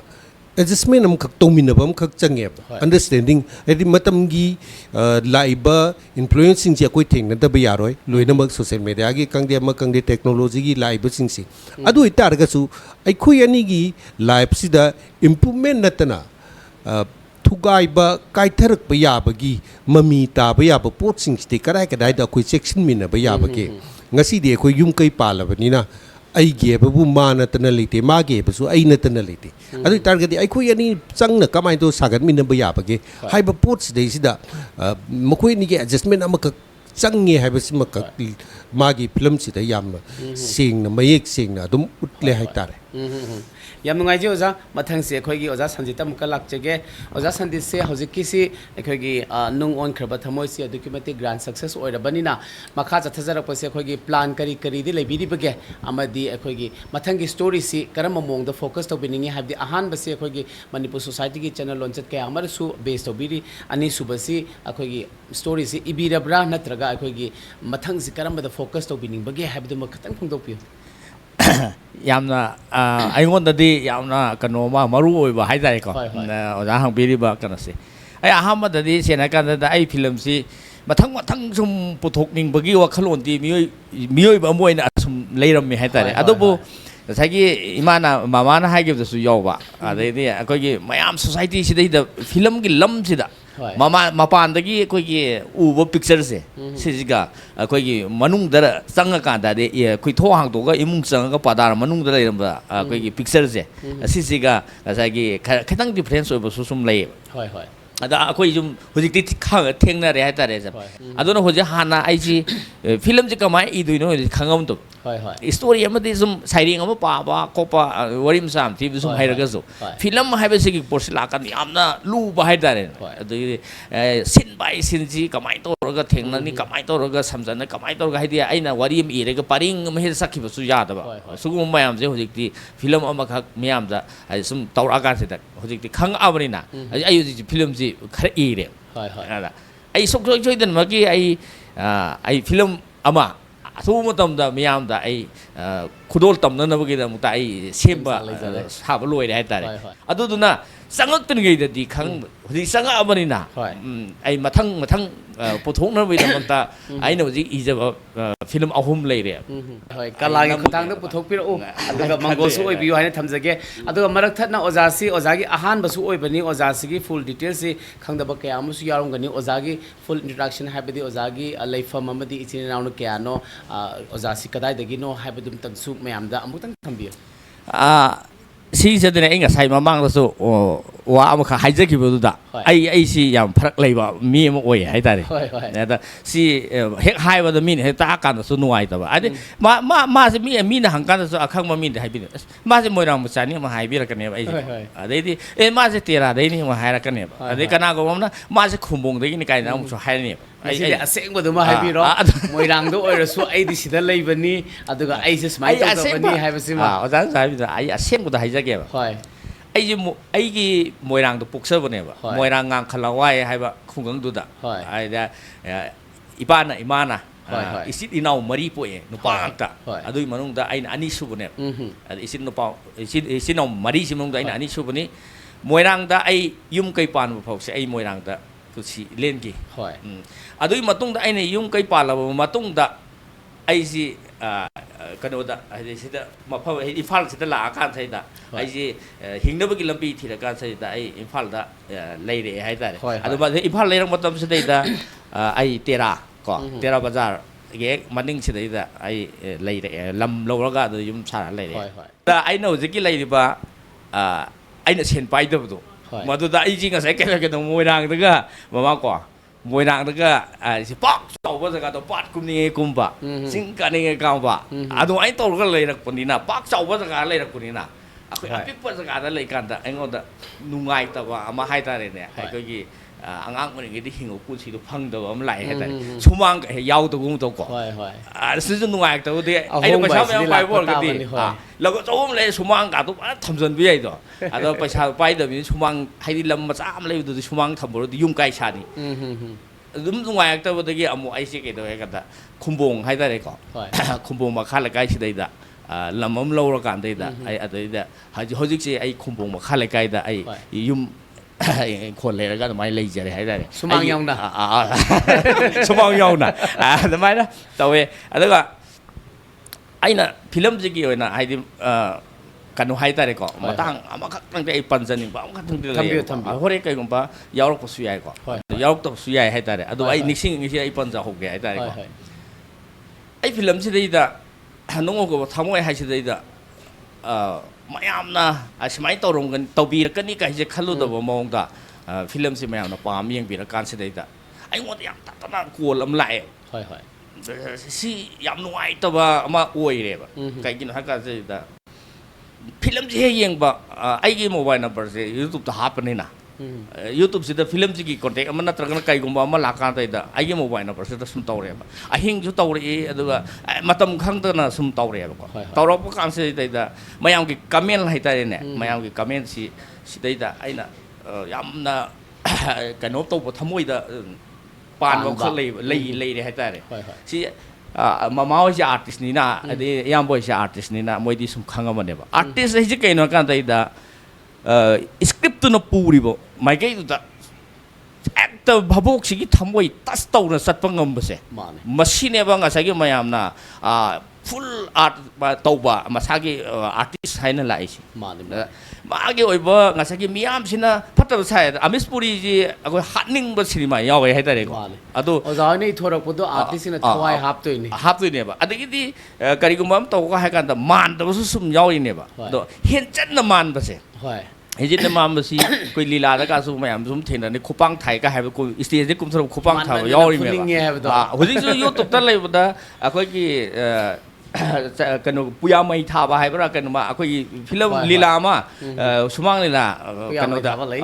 ꯏꯕꯣꯌꯥꯝꯕ ꯁꯨꯃꯥꯡ ꯂꯤꯂꯥ ꯁꯪꯂꯦꯟꯗ ꯁꯥꯟꯅꯕ ꯀꯥꯟꯗ ꯑꯩꯈꯣꯏꯒꯤ chair ꯄꯥꯏꯔꯒ ꯂꯥꯛꯑꯒ chair ꯊꯨꯗꯦꯛꯄ ꯌꯥꯎꯕꯅꯦꯕ ꯍꯧꯖꯤꯛ YouTube ꯐꯪꯕꯅꯦꯕꯀꯣ ꯍꯥꯏꯗꯤ ꯀꯩꯅꯣ ꯃꯥꯟꯃꯟꯕꯒꯤ ꯊꯃꯣꯏꯗ ꯄꯦꯟꯃꯟꯕꯒꯤ ꯃꯗꯨꯒꯤ ꯄꯣꯠꯇꯣ ꯂꯥꯛꯏꯅꯦꯕ ꯑꯗꯩꯗ ꯑꯩꯒꯤ ꯐꯤꯂꯝꯁꯤꯗꯩꯗ ꯌꯥꯝꯅ ꯚꯥꯕꯣꯛꯅ ꯃꯥꯟꯕ ꯑꯗꯒꯤꯗꯤ ꯑꯩꯈꯣꯏꯅ ꯄꯤꯔꯤꯕ ꯁ꯭ꯀ꯭ꯔꯤꯞꯅ ꯄꯤꯔꯤꯕ ꯗꯤꯃꯥꯟꯁꯤ ꯆꯞ ꯆꯥꯅ ꯇꯧꯔꯛꯄ ꯑꯃꯈꯛ ꯌꯥꯎꯔꯦ ꯍꯥꯏꯇꯥꯔꯦ ꯑꯗꯩꯗ ꯃꯌꯥꯝꯗꯤ ꯂꯣꯏ ꯇꯧꯕꯗꯨꯕꯨ ꯃꯌꯥꯝꯒꯤ ꯊꯃꯣꯏꯗ ꯑꯃꯤꯁ ꯄꯨꯔꯤ ꯑꯗꯨꯃꯥꯏꯅ ꯈꯜꯂꯨꯕ ꯑꯃꯈꯛ ꯌꯥꯎꯔꯦꯕ ꯌꯥꯎꯔꯤꯁꯤ ꯀꯅꯥꯅꯣ ꯍꯥꯏꯀꯥꯟꯗ ꯐꯤꯂꯝꯁꯤꯒꯤ ꯃꯦꯟ ꯀꯩꯅꯣ ꯑꯣꯏꯔꯤꯕ ꯍꯥꯏꯇꯥꯔꯦꯀꯣ ꯍꯦꯔꯣꯅꯤꯒꯤ ꯁꯛꯇꯝ ꯂꯥꯡꯂꯤꯕ ꯕꯥꯂꯥ ꯍꯥꯏꯇꯥꯔꯦꯀꯣ ꯕꯥꯂꯥꯁꯤ ꯐꯤꯂꯝꯁꯤ ꯌꯦꯡꯉꯨꯔꯕ ꯃꯇꯨꯡꯗ ꯕꯥꯂꯥꯁꯤꯗ ꯍꯥꯏꯗꯤ ꯌꯦꯡꯅꯤꯡꯗꯕ ꯎꯅꯤꯡꯗꯕ ꯑꯗꯒꯤꯗꯤ ꯑꯩꯈꯣꯏꯒꯤ ꯐꯖꯅ ꯈꯟꯕꯤꯗꯕ ꯚꯥꯕꯣꯛ ꯃꯌꯥꯝ ꯌꯥꯎꯔꯦ ꯍꯥꯏꯇꯥꯔꯦ ꯐꯤꯂꯝꯅꯦꯅ ꯈꯟꯇꯣꯛꯄꯤꯗꯕꯀꯣ ꯂꯤꯂꯥꯅꯤ ꯀꯦꯔꯦꯛꯇꯔꯗꯨꯅ ꯃꯥꯃꯟꯈꯤꯗꯅ ꯑꯩꯈꯣꯏ ꯅꯦꯒꯦꯇꯤꯚ ꯔꯣꯜ ꯂꯧꯕꯁꯤꯡꯁꯨ ꯕꯖꯥꯔꯗ ꯆꯠꯄꯗ ꯑꯩꯈꯣꯏꯒꯤ ꯏꯃꯥ ꯏꯕꯦꯜꯁꯤꯡꯅ ꯌꯥꯝ ꯊꯤꯅ ꯆꯩꯔꯛꯄ ꯀꯌꯥ ꯑꯃ ꯑꯩꯈꯣꯏꯁꯨ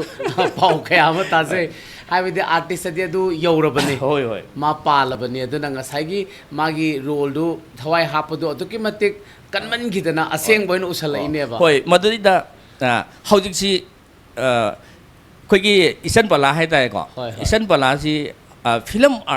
ꯍꯦꯔꯣꯅꯤꯅꯤꯀꯣ ꯑꯗꯨꯒ ꯃꯥꯁꯤ ꯃꯇꯝꯒꯤ ꯃꯇꯨꯡ ꯏꯟꯅ ꯃꯌꯨꯝ ꯃꯀꯩ ꯄꯥꯜꯂꯦ ꯃꯆꯥ ꯂꯩꯔꯦ ꯃꯄꯨꯔꯣꯏꯕ ꯂꯩꯔꯦꯕ ꯑꯗꯨꯗ ꯑꯩꯒꯤ ꯐꯤꯂꯝꯁꯤꯗꯩꯗ ꯃꯥꯁꯤ ꯃꯧ ꯑꯃ ꯁꯥꯔꯤꯅꯦꯕ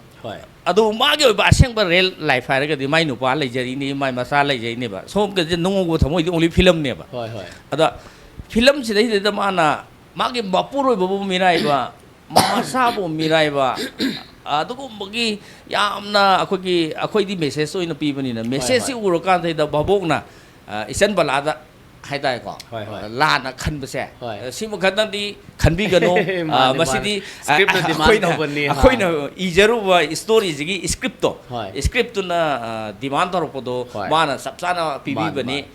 ꯁꯨꯃꯥꯏꯅ ꯐꯤꯂꯝꯅꯤ ꯍꯥꯏꯗꯅ ꯃꯌꯥꯝ ꯈꯟꯕꯤꯌꯨ ꯏꯆꯟ ꯕꯂꯥꯅ ꯇꯧꯕ ꯅꯠꯇꯦ ꯍꯥꯏꯅ ꯈꯟꯕꯤꯌꯨ ꯌꯥꯝ ꯑꯆꯨꯝꯕꯅꯤ ꯍꯥꯏꯕꯗꯤ ꯑꯣꯖꯥ ꯁꯟꯖꯤꯠꯅ ꯊꯝꯕꯤꯔꯤꯕꯁꯤ ꯑꯩꯈꯣꯏꯒꯤ ꯋꯥꯈꯜꯂꯣꯟ ꯂꯥꯟꯅ ꯆꯠꯀꯗꯕ ꯀꯌా ꯑꯃ ꯌꯥꯎꯗꯕꯁꯨ ꯅꯠꯇꯦ ꯍꯥꯏꯅ ꯑꯩꯈꯣꯏꯒꯤ ꯑꯣꯖꯥ ꯁꯟꯖꯤꯠꯅ ꯅꯧꯅ ꯑꯩꯈꯣꯏꯒꯤ ꯃꯆꯤꯟ ꯇꯨꯝꯈꯠꯂꯛꯑꯒꯁꯨ ꯊꯦꯡꯅꯈꯤꯕ ꯑꯩꯈꯣꯏꯒꯤ ꯀꯣꯟꯁꯤꯀ꯭ꯋꯦꯟꯁꯦꯁꯁꯤꯡꯗꯨꯅꯤ ꯑꯗꯨꯅ ꯑꯥꯔꯇꯤꯁ ꯍꯥꯏꯁꯤꯗꯤ ꯃꯌꯥꯝꯒꯤꯗꯃꯛꯇ ꯀꯠꯊꯣꯛꯑꯕꯅꯤ ꯑꯐꯕ ꯑꯣꯏꯒꯦꯔꯥ ꯐꯠꯇꯕ ꯑꯣꯏꯒꯦꯔꯥ ꯍꯥꯏꯕꯗꯤ ꯐꯤꯜꯝ ꯑꯃ ꯁꯥꯟꯅꯕ ꯃꯇꯝꯗ ꯑꯐꯕꯁꯨ ꯌꯥꯎꯗꯕ ꯌꯥꯗꯦ ꯐꯠꯇꯕꯁꯨ ꯌꯥꯎꯗꯕ ꯌꯥꯗꯦ ꯍꯥꯏꯕꯗꯤ ꯇꯤꯝꯗꯨꯃꯒꯤ ꯂꯣꯏꯅꯃꯛ ꯃꯁꯥ ꯃꯁꯥꯒꯤ ꯀꯣꯟꯇ꯭ꯔꯤꯕ꯭ꯌꯨꯁꯟꯁ ꯉꯥꯛꯇꯅꯤ ꯑꯗꯨꯒ ꯃꯁꯥ ꯃꯁꯥꯒꯤ ꯔꯣꯜꯁꯤ ꯂꯣꯏ ꯊꯋꯥꯏ ꯍꯥꯞꯄꯛꯄ ꯉꯥꯛꯇꯅꯤꯅ ꯑꯐꯕꯗꯨꯁꯨ ꯑꯐꯕꯗꯨ ꯑꯗꯨꯛꯀꯤ ꯃꯇꯤꯛ ꯌꯧꯅ ꯐꯗꯣꯏꯅꯤ ꯐꯠꯇꯕꯗꯨꯁꯨ ꯌꯧꯅ ꯐꯗꯣꯏꯅꯤ ꯍꯥꯏꯕꯗꯤ ꯑꯩꯈꯣꯏꯒꯤ ꯃꯅꯤꯄꯨꯔ ꯁꯣꯁꯥꯏꯇꯤꯗ ꯂꯩꯔꯤꯕ ꯑꯩꯈꯣꯏꯒꯤ ꯃꯤꯑꯣꯏꯁꯤꯡꯗ ꯃꯤꯠ ꯅꯥꯀꯣꯡ ꯑꯣꯏꯅꯕ ꯃꯤꯠ ꯄꯥꯡꯅꯕꯒꯤꯗꯃꯛꯇ ꯑꯩꯈꯣꯏꯒꯤ ꯔꯣꯜ ꯃꯌꯥꯝ ꯑꯃꯁꯤ ꯁꯥꯕꯅꯤ ꯍꯥꯏꯕꯁꯤꯃ ꯑꯩꯈꯣꯏꯒꯤ ꯌꯥꯝꯅ ꯑꯩꯈꯣꯏꯒꯤ ꯊꯃꯣꯏ ꯁꯦꯡꯅ ꯑꯩꯈꯣꯏꯒꯤ ꯄ꯭ꯔꯣꯗ꯭ꯌꯨꯁꯔ ꯑꯣꯏꯕꯤꯔꯤꯕ ꯑꯃꯗꯤ ꯁ꯭ꯇꯣꯔꯤ ꯑꯃꯗꯤ ꯂꯤꯔꯤꯛꯁꯨ ꯏꯕꯤꯔꯤꯕ ꯑꯣꯖꯥ ꯁꯟꯖꯤꯠꯀꯤ ꯋꯥꯈꯜꯂꯣꯟꯁꯤ ꯃꯌꯥꯝ ꯂꯧꯁꯤꯟꯕꯤꯌꯨ ꯑꯗꯨꯒ ꯉꯁꯤꯒꯤ ꯑꯩꯈꯣꯏꯒꯤ ꯌꯥꯝꯅ ꯅꯨꯡꯉꯥꯏꯔꯕ ꯅꯨꯃꯤꯠꯁꯤꯗ ꯑꯩꯈꯣꯏꯒꯤ ꯇꯥꯟꯖꯥꯁꯤ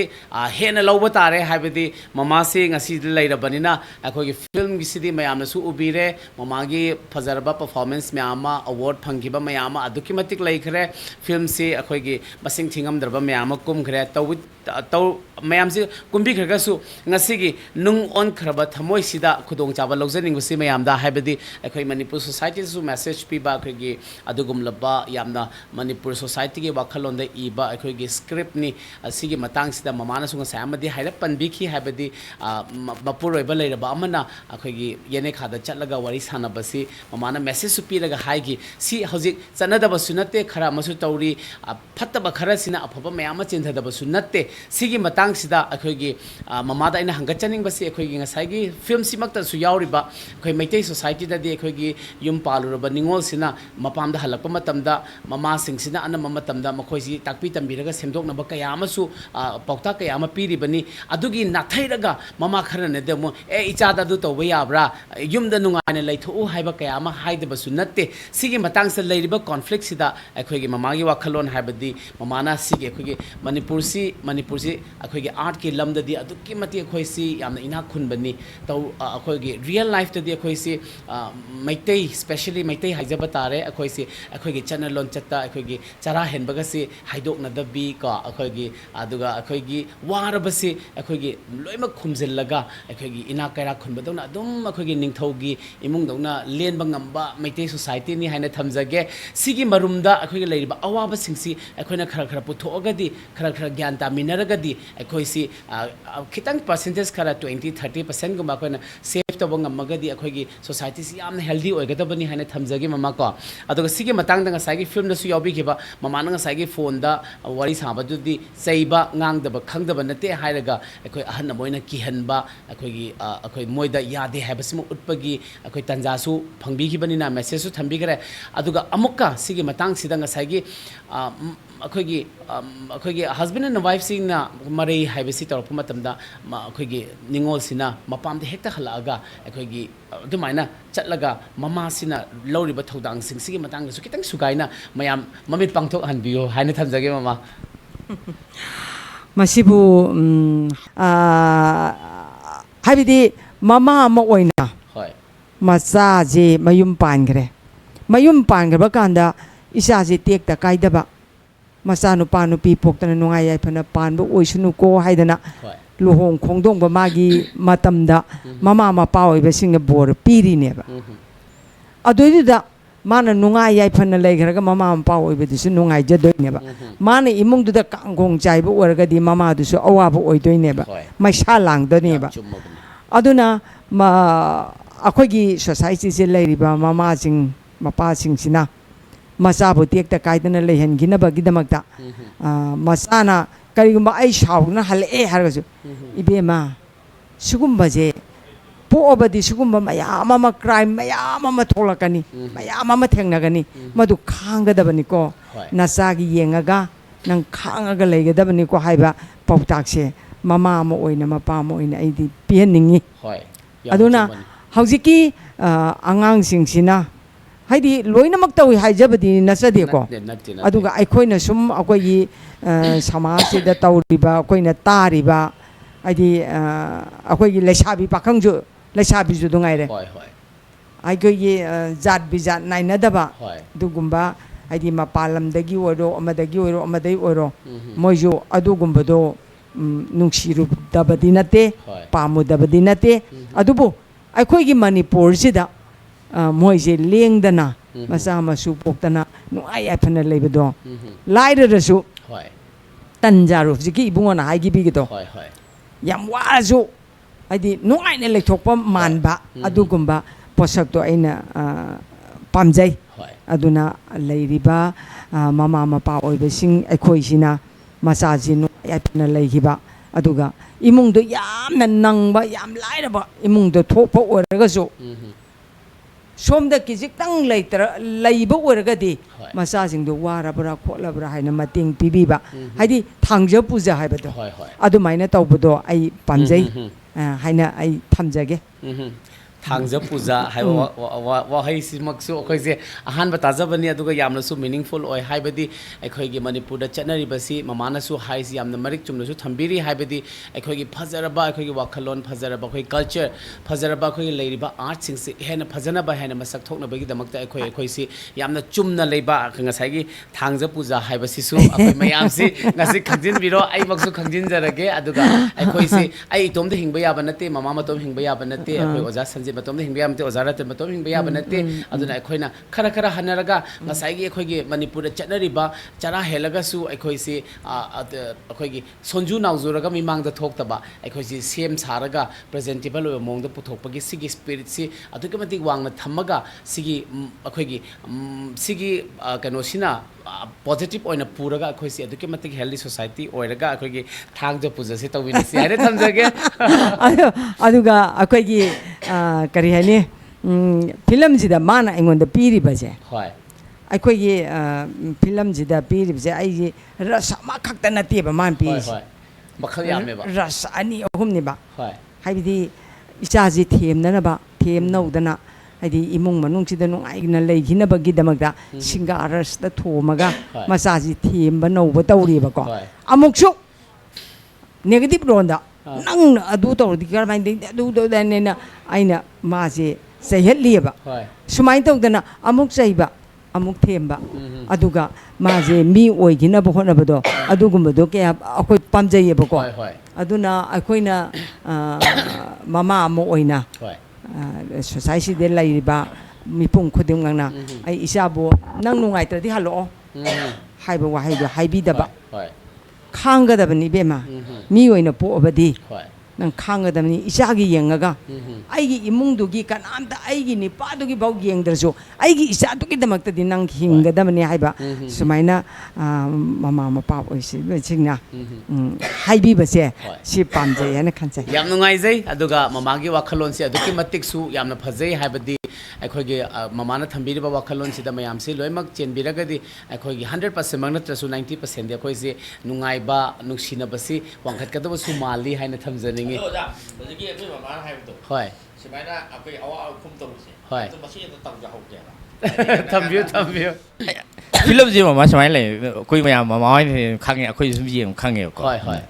ꯐꯤꯂꯝꯁꯤ ꯐꯥꯁꯇ ꯕꯨꯝ ꯑꯣꯏꯕ ꯑꯗꯨꯒ tap marketse tap pixel laga name kiwa ko adaga film se sukang khangam da ada award ko phangulu era matong da haida ko akogi film se tap na bum o khalak ko film si adegi di samna haibada film से मखन खर ले रहे हैं हौजिक अखोई मामा वाइना का अखोई नहावाई कुंगी film से ngaramakdasu yengeba yam fatayeba ado hojik ki leiba society na yam pami se kena kan da tang haibasi mane chanabi adu mi chanabi se ahongba lakta nate adu bu mama hoigi sisu experience high rei besing si tarai lobadi chumoi haibadi ojabu lal haijabadi nachade ngasai ojana thambi khiba akhoge aidi heroine ni kain ga mama hoi kan thoga chat khibada ngasai gi mama na tha khiba dialogue to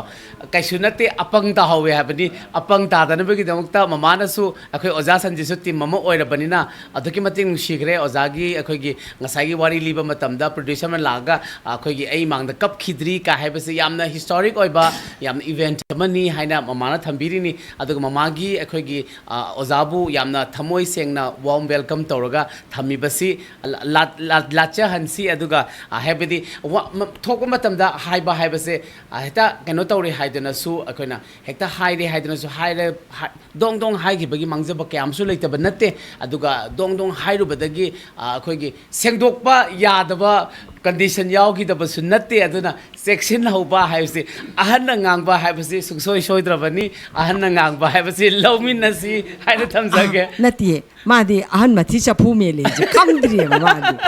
ai chawning e ba ko nungsi da na sub tak pane ba ko adu madi longning da male ba longning da bin natte hiding baduna hengi bado oza sanjit ki akhoi balu cha yam pang e ba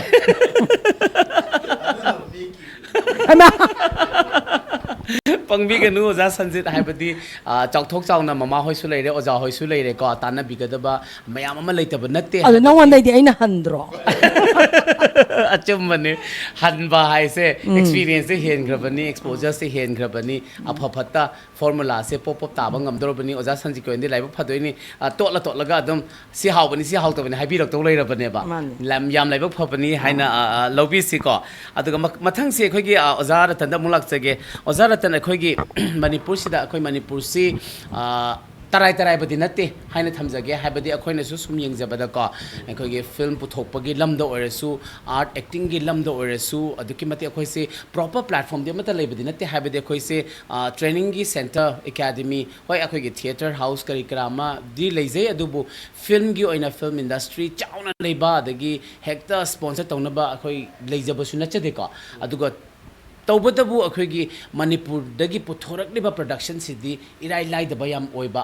national award का से हेक्टर लौरकपा अदगी international award का से अदुम Hector लौरकपा अदुगा अखोई मणिपुर दा अखोई मसेनदी लौरकांदो ओइना ओ लौवे काइनागा हाइबा अखोई सि केनोम ओइबा अदुगा अखोने हेक फमिन जामिना बदगदी मगुन से खंग खंगबिदबा मा इराई लेबदौना तौइको अदुगा नोटिस असु अखोगी मणिपुर गे फिल्म सिना अदुके मते याम मसिंग हेना पुथोकपसि मणिपुर दा ओइरी मणिपुर से लाइरेदी high अदुगा ngasagi oja sanjit ki do man selactore laire di hai aise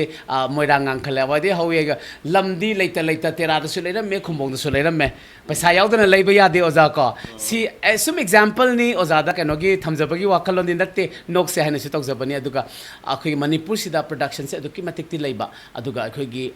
platform su leite mamana su thambi gi duni market leite na market leite su se puthorak pasida mamana su marik sengna thambi kare producer sing akhone योखपा मथौता है नको सिगी मतंग सिदा कोई artist ma'am सिदा ओजागी ओबा करी वखलोन message थंबिनिंग बगे अमदी मसाई ममागी दी producer सवत का तो बनी हाबा म लेखरे अखोय मणिपुर की यामना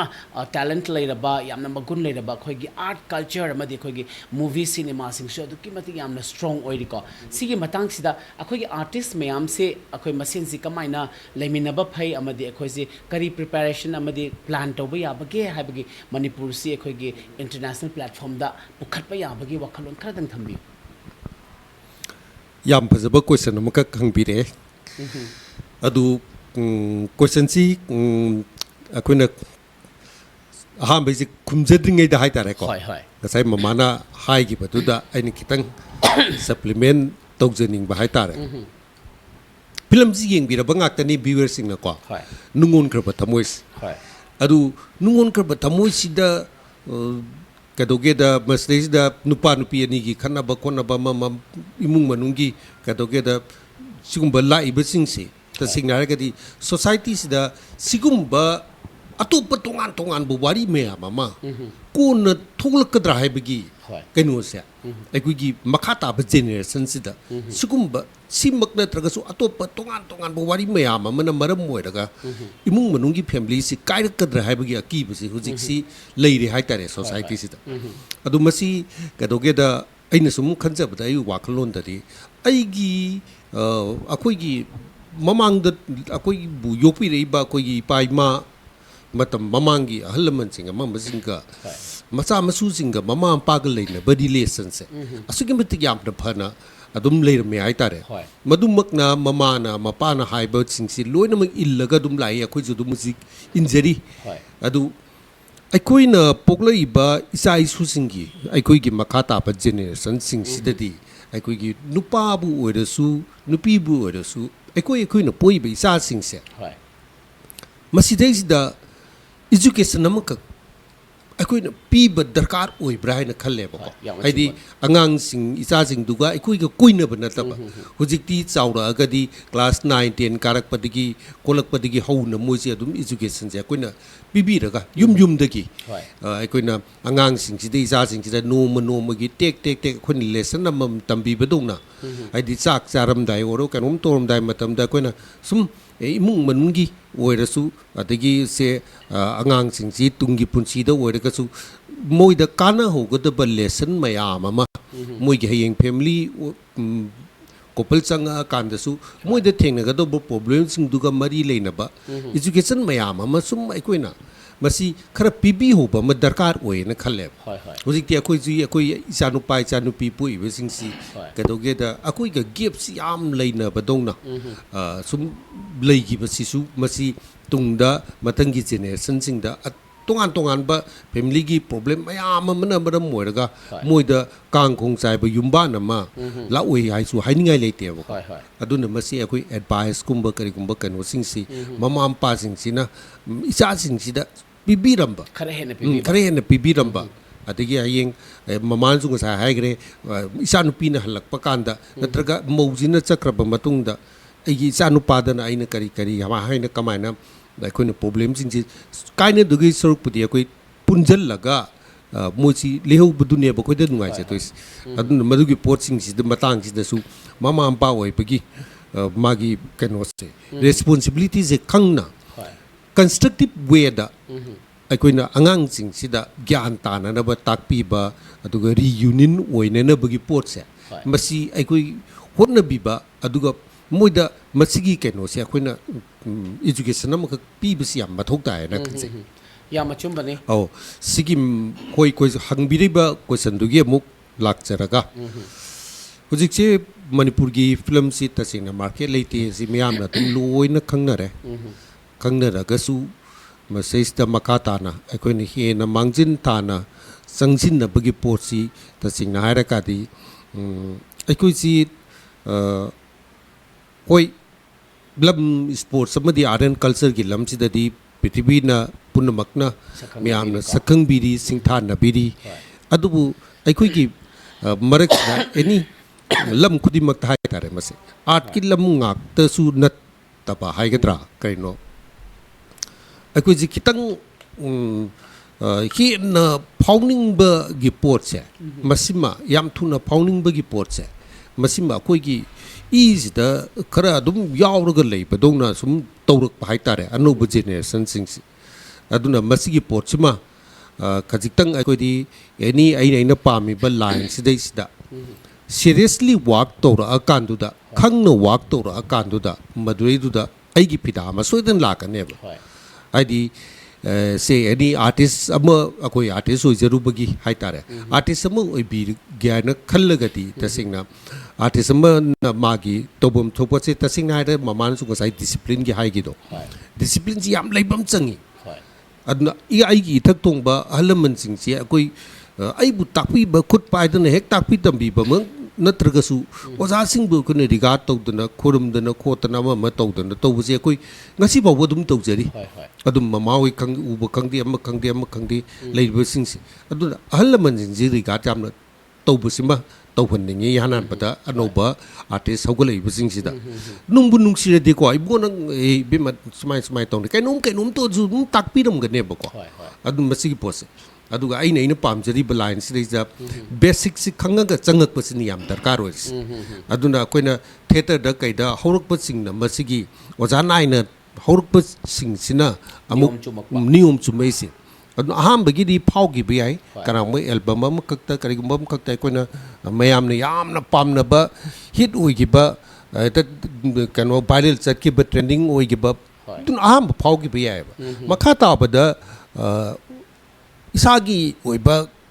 ꯇꯧꯅꯤꯡꯉꯥꯏꯁꯤ ꯂꯩꯔꯛꯇꯗꯅ ꯀꯩ ꯍꯥꯏꯇꯥꯔꯦ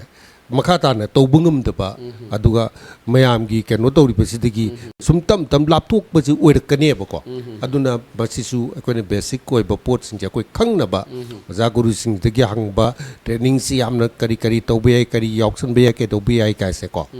ꯃꯁꯤ ꯃꯌꯥꯝ ꯇꯧꯕ ꯑꯃ ꯆꯪꯉꯤ ꯑꯗꯨꯒ ꯍꯧꯖꯤꯛꯇꯤ ꯀꯩꯗꯧꯒꯦꯗ ꯍꯥꯟꯅꯗꯧꯅ ꯍꯧꯖꯤꯛꯁꯦ ꯑꯩꯈꯣꯏꯗꯤ ꯉꯁꯤꯁꯦ ꯑꯗꯨꯝ ꯌꯨꯇ꯭ꯌꯨꯕꯀꯤ ꯀꯔꯤꯒꯤ ꯁꯣꯁꯤꯌꯦꯜ ꯃꯦꯗꯤꯌꯥꯒꯤ ꯄ꯭ꯂꯦꯠꯐꯣꯝꯁꯤꯡꯁꯦ ꯂꯣꯏꯅ ꯐꯪꯉꯕꯅꯤꯅ ꯅꯧꯅ ꯆꯪꯉꯛꯏꯕ ꯁꯤꯡꯁꯤ ꯂꯣꯏꯅ ꯂꯣꯟꯒꯤ ꯑꯣꯏꯕ ꯀꯩꯅꯣꯁꯤꯡꯁꯤ ꯑꯩꯈꯣꯏ ꯃꯁꯤ ꯕꯦꯔꯤꯌꯔꯁꯤ ꯑꯩꯈꯣꯏ ꯂꯩꯇꯅꯕ ꯍꯥꯏꯇꯥꯔꯦ ꯑꯗꯨꯅ ꯏꯟꯗꯤꯌꯟ ꯁ꯭ꯇ꯭ꯔꯤꯝꯗꯁꯨ ꯑꯩꯈꯣꯏ ꯆꯪꯁꯤꯟꯕ ꯌꯥꯅꯕ ꯇꯁꯦꯡꯅ ꯑꯩꯈꯣꯏꯒꯤ ꯃꯃꯥꯡꯗ ꯂꯩꯔꯝꯕ ꯑꯥꯔꯇꯤꯁꯁꯤꯡ ꯑꯃꯁꯤꯡꯁꯤ ꯑꯩꯈꯣꯏ ꯂꯣꯟꯂꯤꯒꯤ ꯀꯔꯤꯒꯤ ꯄ꯭ꯔꯣꯕ꯭ꯂꯦꯝꯁꯨ ꯑꯗꯨꯝ ꯈꯔ ꯑꯗꯨꯝ ꯑꯩꯈꯣꯏ ꯂꯩꯖꯕꯅꯤꯅ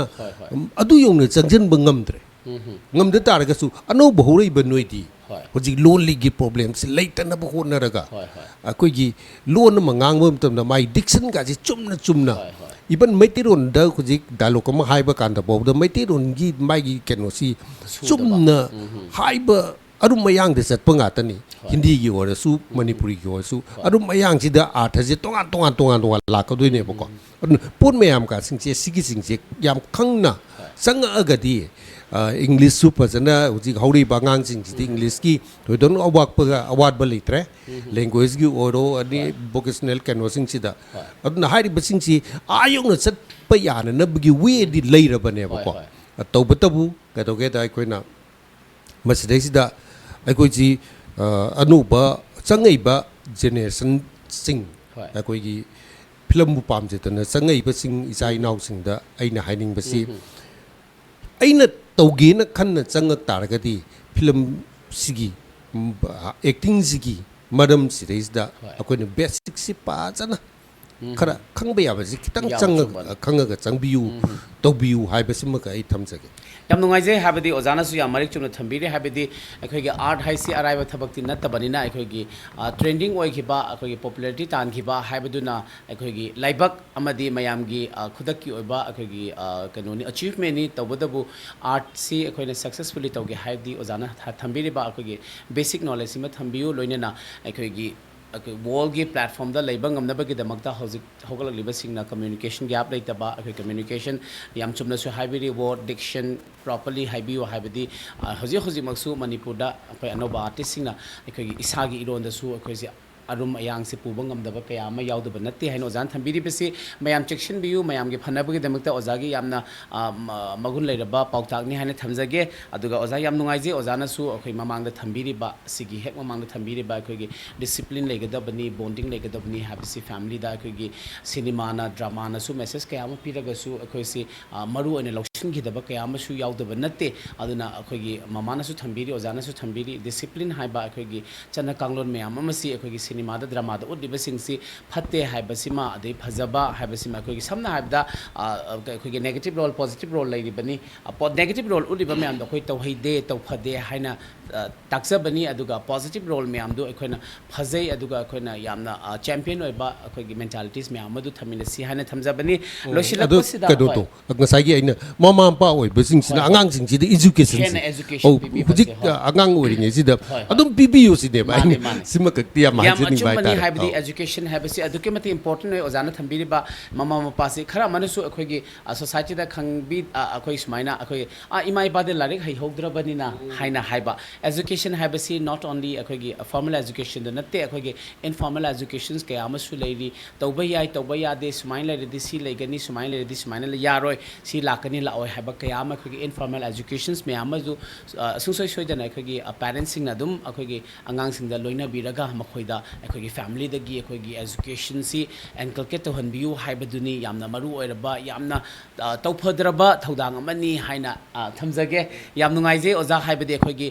ꯐꯤल्मꯅꯁꯨ ꯃꯅꯤꯄꯨꯔꯁꯤ ꯑꯩꯈꯣꯏ ꯁꯣꯁꯥꯏꯇꯤꯁꯤ ꯑꯩꯈꯣꯏꯒꯤ ꯏꯃꯦꯖ ꯑꯃ ꯊꯝꯒꯗꯕꯅꯤꯅ ꯐꯤल्मꯁꯤꯅꯁꯨ ꯇꯧꯕ ꯌꯥꯕ ꯃꯇꯦꯡ ꯀꯌꯥ ꯑꯃ ꯇꯧꯔꯤ ꯑꯗꯨꯒ ꯑꯩꯈꯣꯏꯒꯤ ꯃꯌꯥꯝꯅꯁꯨ ꯑꯩꯈꯣꯏ ꯚꯥꯕꯣꯛꯁꯤꯡꯅꯁꯨ ꯂꯩꯔꯤꯕ ꯑꯩꯈꯣꯏ ꯁꯣꯁꯥꯏꯇꯤꯅꯁꯨ ꯑꯟꯗꯔꯁꯇꯦꯟ ꯇꯧꯃꯤꯟꯅꯁꯤ ꯍꯥꯏꯕꯁꯤꯅꯤ ꯌꯥꯝ ꯅꯨꯡꯉꯥꯏꯖꯩ ꯑꯗꯨꯒ ꯂꯣꯏꯁꯤꯜꯂꯛꯄꯁꯤ ꯑꯩꯈꯣꯏ ꯃꯃꯥꯗ ꯑꯗꯨꯝ ꯇꯥꯖꯅꯤꯡꯉꯤ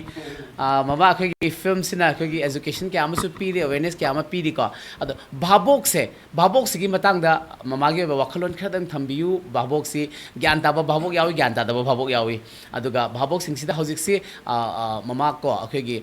क्लिप मचा अमदगी वायरल से फतन चतखिबसु यावी क्लिप मचा अमदगी याम फना वायरल चतखिबसु यावी सिगी मतांगदा ओजागे बा अखोगी वखलोन लैदैना अखोगी ऑडियंस सिंगदा हाइनिंगबा सुमाइना ज्ञान ताओ चासा सुमाइना ज्ञान तादबा तौगनु हाइबा क्या अमा आर्टिस्टिक वेदा अमतंग थंबियो नंग हाइजे याम चुमदी चुमेबको होय होय अंगांग जिंजिना अखोइगी आर्ट तौरिबा कांगबु सिंजिना लीलादा तौरिबसे होय अफाबो ओइरो फताबो ओइरो होय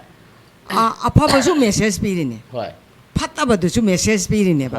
अदुदा अंगांग जिंजिना अदुगुंबा लौसंदबा ngaha ki tauraga asa mana kumbado mana adu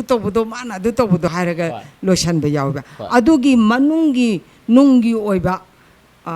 wari dudi moina lotion deba adugumba nungi oiba ema asi tawrje yam phai adu mana asi tawje adugumba tobdu phatti haiba ta ini ko ga haibase moida adugumba wakhalo leitabase aina adugumba wakhallon do Leela drama से येंगा लीला drama हाइबसे मयाम की मिंगसेन मोइगी थमोइदे खजितंग चिंजनहनबा अदुगुंबा पाम्बा पामजै अदुगा अखोइगी अहल loan कांगबुसिंग लैरिबा कांगबुसिंगसिना याम नुंगसिबा हाइनगी ओइबा हाइदि इमुंग मनुंग family येंगबा याबा अदुगुंबा नुंगसिबा वारिदु लागा कशु नतबा वारिदुदा मथमोइदा चिंजनजरगा मपी तागा येंगजरिबनी होय होय या असुमबनी अदुगा खरा अमना angang jingduna adugumba yengningdamnina jig jak ki posi yengningbanina aduna angang jingduna loksan poto loksan ba haidaba hoy hoy si haire ije ma haije duni ko adundi ma haije adu taw haimi ko ada taw haimi ko haibeje moide loksan ba haidabanina nga kengi ngauraga yengbadune ba hoy hoy aduna akhoi film tawba matamdasu naharo na yengadaba ahalo na yengadaba hauji se mathang leigire bako aduna akhoi hai singadabadi film ama puthokpa matamda haina bale koi nga ma thongaga nga du khakta thongadi haute ba magi machan su na hapaga adu da hawbodo adu gumaina akhoi lila puthorokpa matamda adu mai puthogadi babu puna maksina loina yengbigedraina asmaina khalle aduga ngasigi yengbiriba view singsina su akhoi na tawjariba pumna maksingje aranba yauragasu afabanena lawbiyu aduga afaba tawragasu afabanena lawbiyu ngasi akhoi na ngasi tawjariba sidi akhoi gi khana nainaba adugumba posa ama khangni aduna akhoi gi bhabok singna akhoi gi lila cinema si torpa matamda mayam punna mangna miyeng tabiyu haibu wafamje ai thamjage yam nungaijei mama bo hanan thagachari aduga bamangasi mama amadi oza Ratan oza Sanjit na lengbiraktina khogi Epom media ge ngasi episode sida atanglaba matam kai thokpiraga akhoi Epom media sida studio da lengsin bidaga mayamda akhoi matam khara kai thokpiraga mayamda khana neina ba amadi yamna educative oiba wakhalon kya amasu thambiri ko sigi matang sida hana thagachari aduga akhoi mama hogi film nung onkhra thamoi se akhoi Epom media Miso TV MFDC malang kai thel sida utpa sida OTT platform ngakta ni sigi app sidagi nung onkhra thamoi sina top movie of the month haina su lauthokpa sida akhoi Epom media akhoi na su kaujari basi Epom media si mamagi wakhalonda Epom media si kamaina thambining bage Epom media je Epom media habedi tajare bako aduga ibungona haigriba makhan haigib jingdo mama hoidi ahal ormina kai makhangdre bako mama na hojik akhoi da lengbi da isina Epom media aduga mama hagi film utkibsina Miso TV da su MFDC da su malang ge thel da su moisu OTT platform ngaktani moisu app tawraga akhoi mayam da seba se tawri bane ado ngasi ngasi biu sing na yeng bi ning ba mi di hero heroine oiram gani ta seng na harbada adu bo hanubi di kana su yeng ning pon na te adu mayam pom na ma hero heroine na ta ju hanubi su yeng biu ha ba wafam je tham ta ke yam nungai je ozara tan de khoi gi Epom media gi ngasi mayam na akhoina thagat chaba oina ko mayam gi damakta akhoi gi film si bu support obe damakta akhoina nungai ba phungdok chaba ni Epom media da lakpi basi ozagi ri kai wakhalon thamini bage Epom media na kaudana akoi singa si je punba phangba aduga miam ga hakting na unatana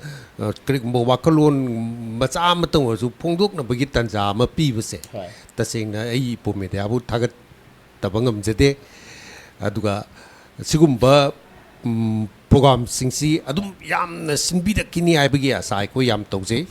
maram di kai kino ai kanda Manipur film si chaukon na bo na bak matam da achok contribution ma ko na Epom media na tobiri hai bisma ka chu ai viewers sing da tham jage adni Epom media gi tongan ba magi lokoning ma program ya mam su lerum kani adu lady person je akoi viewers sing na Epom media gi lakadori ba magi program sing amam sing si yam thawai yaw ni yeng biu yam na miam da kana ba message pi ba matam gi ba topic sing da yam na bari le na ba kano me amama soidin ora kani film khak gi wangak na tana adu ba khoi film da gi lak pani na film si bu chau kan na bo na bi ba da Epom media na yam na chau na thodang lo bi ba se masim tang ai koi lai ba tim ziki ma ki de koi thagat chari. Thank you so much. Oza Sanjit kesu wakalam tang thambiu haibading asi top movie of the month haina khogi nung onkraba thamoi ozana producer su obiri bani ko saisa khoi Epom media sida khoi ngasi khana ne na bagi khudong chama tanja ma phangbasi oza gi kai wakalam thongdok ning bage ai gi di yam se na kan da ai gi life ki oina su aina tawzaruba thabak haitare ko sedai da masa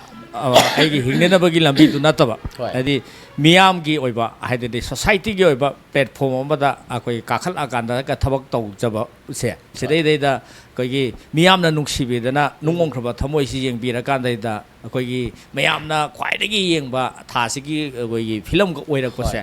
masidi akoi hainingai leitana akoi gi nungai haitare haiba mayam si karai da gi la ino kamai to ino ha kan se da akoi miyam na khoi bu nuksibi ba haidare ko miyam na khoi bu nuksibi ba aduga nungol khaba thamoi khaki wa ta Manipur film bu nuksibi ba aduga ari akhoi gi film da tawjari ba akhoi mayam si bu nuksibi ba amadi akhoi gi hojik matam sigi haidare de kwai de gi akhoi kanu orsi social media ni ko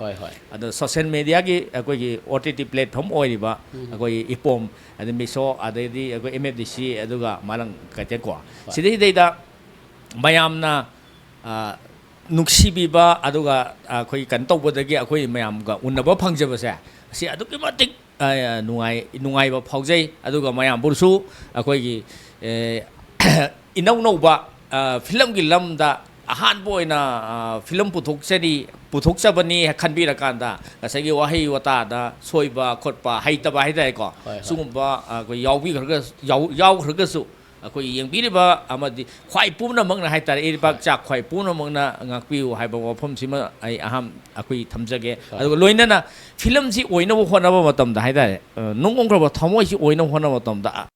ai khatana te adegi de akoi maka ima khatana te yama khatana tam crew member haiba ma yawrga film si oibani na ngasi yawdeba crew member mayam sina su film si oina ba da khona ba da so ba mateng pibi ki ba thawai hakchang yawna khoi gi tobi ki ba mayam do adu producer moina ai thagachaba phongdok chari noina ai na ngasai gi mayam na hojik si yam kanna haina kan da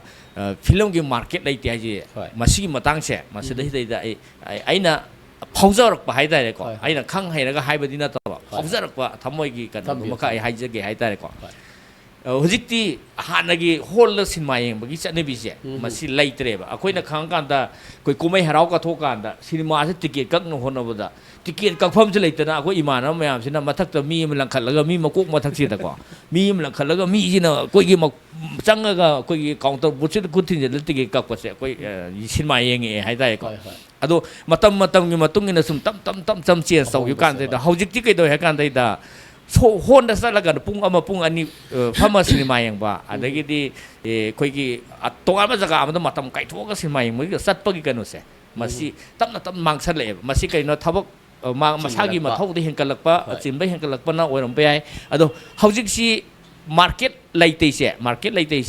ꯑꯩꯈꯣꯏ ꯑꯆꯧꯕ ꯃꯌꯥꯝꯅ ꯑꯩꯈꯣꯏꯒꯤ film ꯍꯤꯡꯅꯅꯕ ꯍꯣꯠꯅꯕ ꯀꯥꯟꯗ ꯑꯗꯩ OTT ꯄ꯭ꯂꯦꯠꯐꯣꯝꯁꯤꯁꯨ ꯌꯥꯝ ꯆꯥꯎꯕ ꯑꯗꯨꯒꯨꯝꯕ ꯔꯣꯜ ꯑꯃ ꯂꯧꯕꯤꯔꯤꯕ ꯁꯝꯅ ꯍꯥꯏꯔꯕꯗ ꯃꯁꯤꯗꯩꯁꯤꯗ OTT ꯄ꯭ꯂꯦꯠꯐꯣꯝꯁꯤ ꯍꯧꯖꯤꯛ ꯃꯅꯤꯄꯨꯔꯗ ꯑꯩꯈꯣꯏꯒꯤ ꯈꯔ ꯂꯩꯔꯤꯀꯣ ꯑꯗꯩꯗ ꯑꯩꯈꯣꯏꯒꯤ ꯐꯤꯂꯝꯁꯤ ꯆꯥꯟꯊꯣꯛꯄꯤꯔꯤꯁꯤ OTT ꯄ꯭ꯂꯦꯠꯐꯣꯝ ꯃꯔꯤꯅꯤ ꯀꯣ ꯏꯄꯣꯝ ꯃꯤꯁꯣ ꯑꯗꯩ MFDC ꯑꯗꯨꯒ ꯃꯥꯅ ꯀꯩ ꯁꯨꯃꯥꯏꯅ ꯂꯩꯔꯤꯕ ꯄꯣꯠꯁꯤꯗꯩꯗ ꯃꯤ 10,000-10,000 ꯌꯦꯡꯕꯤ ꯇꯥꯔꯗꯤ lupa sam thiraga haidare ko lupa sam ga mi 10,000 di tadi mari se nifu sum lei re haitare ado nifu ita di lak ayau gre haitare ko ado ga di film ja sum hinge ba ado hojikti youth sing angang sing je mobile simadi loina mak pai re ado mobile fire bani na samna mobile degi port kak pa kena na ba kak pa phiron kak pa sana na ba kak pa yum de thilak pa home delivery me am lei bani ko ado the mobile si mayam gi oiba pothapham oirabani na masida film su yengi adu film ji yeng kan sai da ngasai ka do ga market lei te sai lei ra ka doi ne ba adu gi achauba platform ma pibiri ba adu gumba OTT platform se ai haini ai ta thaga sai akhoi gi khunai sina mangthar ise kari mangthar kadai di mangthar ko hai bi ai na haije si yam kana akhoi ka no to jo bi wa phom na te thajaba walak ko da gi ne thajaba manghi se thajaba manghi ba si da gi ngasai gi mi amaga se akhoi gi yegnare e ko mi amaga si hunnare e ba aduduna ngasai manipur film pamiba producer sing haitare sina film putho ise ade OTT platform sina phajana thajaba mi ka na moi jong paisa hanjila ka na mathang tawdui ne ba tawbodabu loina mak thawai yauna tawbi ninga ngasai khwaidigi henna maru ide kaino kanta public na pamba story oirani mayam oiral cinema je ai yam nungai je oja sanjit habadi ojana su aduki matik akhoi market ki matang da su ka yamna chumla bo wafam ni habadi OTT platform sing sina su aduki matik chawraba thodang lauduna manipur ge akhoi ge market share sida aduki matik chawraba share kya ma pi dana mayam kano tori bane aduga oja hagi nung onkhra thamoi sisu top movie of the month kaina khona ga judge to bangami basisu platform mari sida film mayam ulap matamda cinema mayam dagi thoidok hendokpa ahen ba viewers ke ama phanguduna akhoi su ngasi gi tanja si laujaraga nungaiba amadi artist singbu kauraga akhoi gi mayam da su paudamaga akhoi mayam gi support to su akhoi ne appreciate tawjaba aduga mayam na akhoi moigi energy moina akhoi da invest to video su akhoi ne acknowledge tawi haina uchabagi program se akhoi ne design tawjabani hekta khudakta tawbani aduga oja haina akhoi gi achinba ke ama kai thokpiram laga ngasi gi si yaudaba yade haina lakpi basi aduke matik hana thaga cheri thamoi sengna penjei haina thamjage aduga loisalak pasi akhoi gi oja hoida akhoi gi ipo media gi maikei dagi ka akhoi gi yamna nuksina akhoi gi yamna khudol pot yamna chamjaraga su yamna nuksina magul chauna akhoi na semjabani haina thamjaraga khudol pot se amom tang thangjage ahan basi mama da hana pizage thank you yam nungai jai mama mathang si akhoi gi ozara ratan da kachage nung onkhra thamoi haina akhoi film du dagi su extract toraga akhoi na damaina semjabani adu aroi basi oza producer yamna sumaru oiriba ai khune heta lanjare ko waro biroi haibadi ngasi gi akhoi ipo media na mayam gi damakta khoina gratitude amadi appreciation utpoina mayam show se khoina organize tawjaraga akhoi gi pawdam minaba haiba tare mayam gi su akhoi gi hena su akhoi na mayam na akhoi gi contribute toraga yengbiri basi top movie ga tari basi khoina acknowledge tawje haba akhoi gi mayam da khoina si uthok chabani amadi mayam da su khoina mayam gi seba si khoina makha ta ba mayam tawjara khini haina akhoi na pandam do thamjaraga mathang kaya ama oja hoi gi su film kya ama puthok pira u amadi mama hoi akhoi oja hoi gi su mayam kumbiraga mathang akhoi nungai ba program kaya ama sinmin si haina thamjaraga ngasi gi oina di akhoi gi OTT platform ipo media miso TV MFDC malang kethel OTT platform sida akhoi yamna best oikraba top movie of the month takraba nung onkhra thamoi haibasigi team ga unajabagi tanjasi matang asida matam sina losilaknabana mayamdagi oza ohumbusu hanna thaga chabaga loinana kairina ba yathangni jari pinabirasi akhoi nisu thaga chari